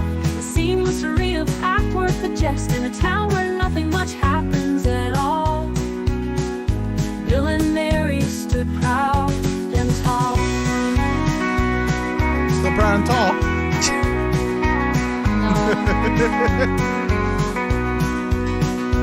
kiss was sealed. Crowd's applause rang for Bill and Mary. The night sang in stories told by fireside light. The best ass contest, a grand delight. A grand delight, that best ass contest. Yeah. Okay. Proud and true. Yeah. Mary stepped forth with a task to do. Task to do. Yeah, kiss my ass. Well, kiss there you my go. ass, So yeah. he won the Kissing best ass. ass contest, but it was, I don't need you to kiss my ass. and then he got her in the front butt. Oh. No. And all right, well.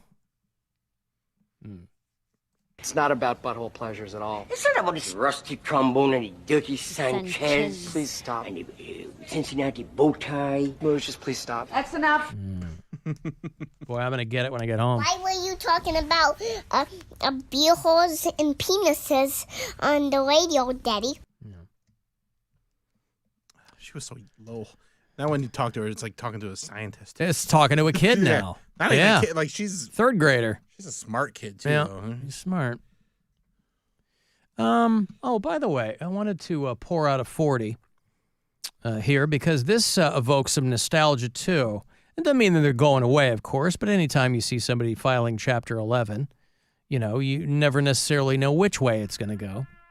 The Tupperware Company is going belly up. And, if you're old enough to remember Tupperware parties, I don't even know if that's still a thing, but it was way back in the day. Tupperware parties. I have to imagine that, for a lot of people, Pyrex, I know at Casa Cox, we're a Pyrex house. I like the glass. I got a little I like the lids. Pyrex. Yep, love Pyrex. Pyrex is good stuff. Tupperware, you're always looking for a lid. You always, mismatched, whatever. Tupperware is still being publicly traded, but they have filed for Chapter 11 bankruptcy protection. But if you're old enough to remember, they used to have Tupperware parties where, one woman would invite her friends over and show them all the brand new and amazing ways in food storage, and then you'd sell them or whatever. And of course, over time, that would turn into dildo parties, and it would turn into, what was one of the Pampered Chef. There was a decade where people were having Pampered Chef parties. So obviously Tupperware sales, they kind of saw a bump because of the pandemic. Tupperware, you might recall, was one of those companies that actually benefited from COVID. But then, once everybody stopped dying, and people left their houses, Tupperware was having a hard time. And so now they're filing bankruptcy over there at Tupperware. Their shares are hovering around 50 cents a piece. Boy, iHeart would love that. What are you talking about? Oof. If iHeart saw 50 cents a share, man, they have one hand on their pants over that. But you guys are probably too young for your moms to have had Tupperware parties. No. Your mom didn't have those. I think my mom did, actually. You know what? My Christian sisters-in-law would have not Tupperware parties, but like Nail Street and Avon. Yeah, and, Avon, yeah. 31 Purses. I don't know if you guys remember that brand. That was a Katie Heigl movie, yeah? No, it's the brand is, I think it's 31 or 21. It's like, they look like knockoff Vera Bradley. Oh, yeah. Yeah, well, they were always, before the phrase multi-level marketing really got into the public consciousness, that's essentially what these were. I mean, Tupperware parties weren't necessarily that, but things like Avon and Mary Kay, that's exactly what those things were. Of course, I'll always remember the great street joke, Bill. What do Tupperware and walruses have in common? Tusks. They both like a tight seal. Hey-oh! So not tusks? Not tusks, Mary. Oh. You ever seen Tupperware with tusks? Sometimes. People I mean, do listen, crazy it stuff. is next to impossible to work Tupperware into a joke. So it's going to have to be they both like a tight seal. And ain't nothing wrong with that. Tusks. Alan! I just have a question. How are you so fast with the sound effects? Do you have like a software that recognizes somebody saying a word and it pops up on your screen and you can choose from them? Or is it just because you're a goddamn professional? Either way, you're fast with it. Hate the show! It's because I'm a goddamn professional. What do you think it is? I don't have a sound guy. I got to do it all myself. These shows with sound guys. What, are you kidding me? No.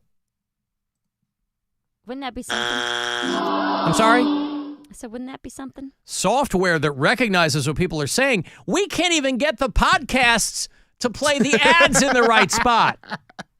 What? Software? No. Just years When of this- being a fast-fingered fart sound player. Yeah, that's right, man. Whatever you want. The booty is where the doo-doo is, boy. That's right. All right. Well, I'll get you this one just because I like it. Go outside, nerd. Get out. Go. Yeah, that's one of my favorites. Go outside, nerd. All right. I'm going to take a break. And we're going to get the F out of here. Notice I didn't say the full word, Mary. Good job. You're F. professional. You're a professional. You got to go, yep. Yeah. All right. Have fun in Fayetteville fun in and then Fayetteville, Charlotte. yeah. Okay, I'm going to open for a puppet. Let you know how it goes. Love you. Bye. Say hi to Randy Feltaface for us. Woohoo. Okay. It's the Alan Cox Show. On our free iHeartRadio app and your favorite smart device. Just tell it to play the Alan Cox Show. On iHeartRadio. We're just days away from our 2024 iHeartRadio Music Festival, presented by Capital One. The biggest headliners in live music will be taking over T-Mobile Arena, Las Vegas, this Friday and Saturday. Limited seats still available at AXS.com. Don't miss A$AP Rocky, Big Sean, Camila Cabello, Doja Cat, Dua Lipa, Gwen Stefani, Halsey, Hozier, Keith Urban, New Kids on the Block, Paramore, Shabuzi, The Black Crowes, The Weeknd, Thomas Rhett, Victoria Monet, and a special performance by Coldplay's Chris Martin.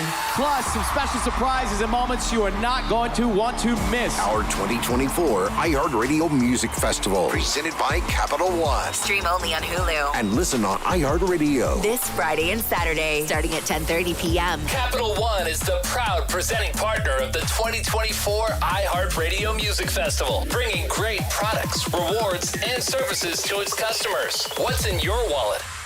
Here's what's trending on the iHeart Sports Network, presented by DraftKings Sportsbook. Browns defensive end Myles Garrett didn't practice tonight.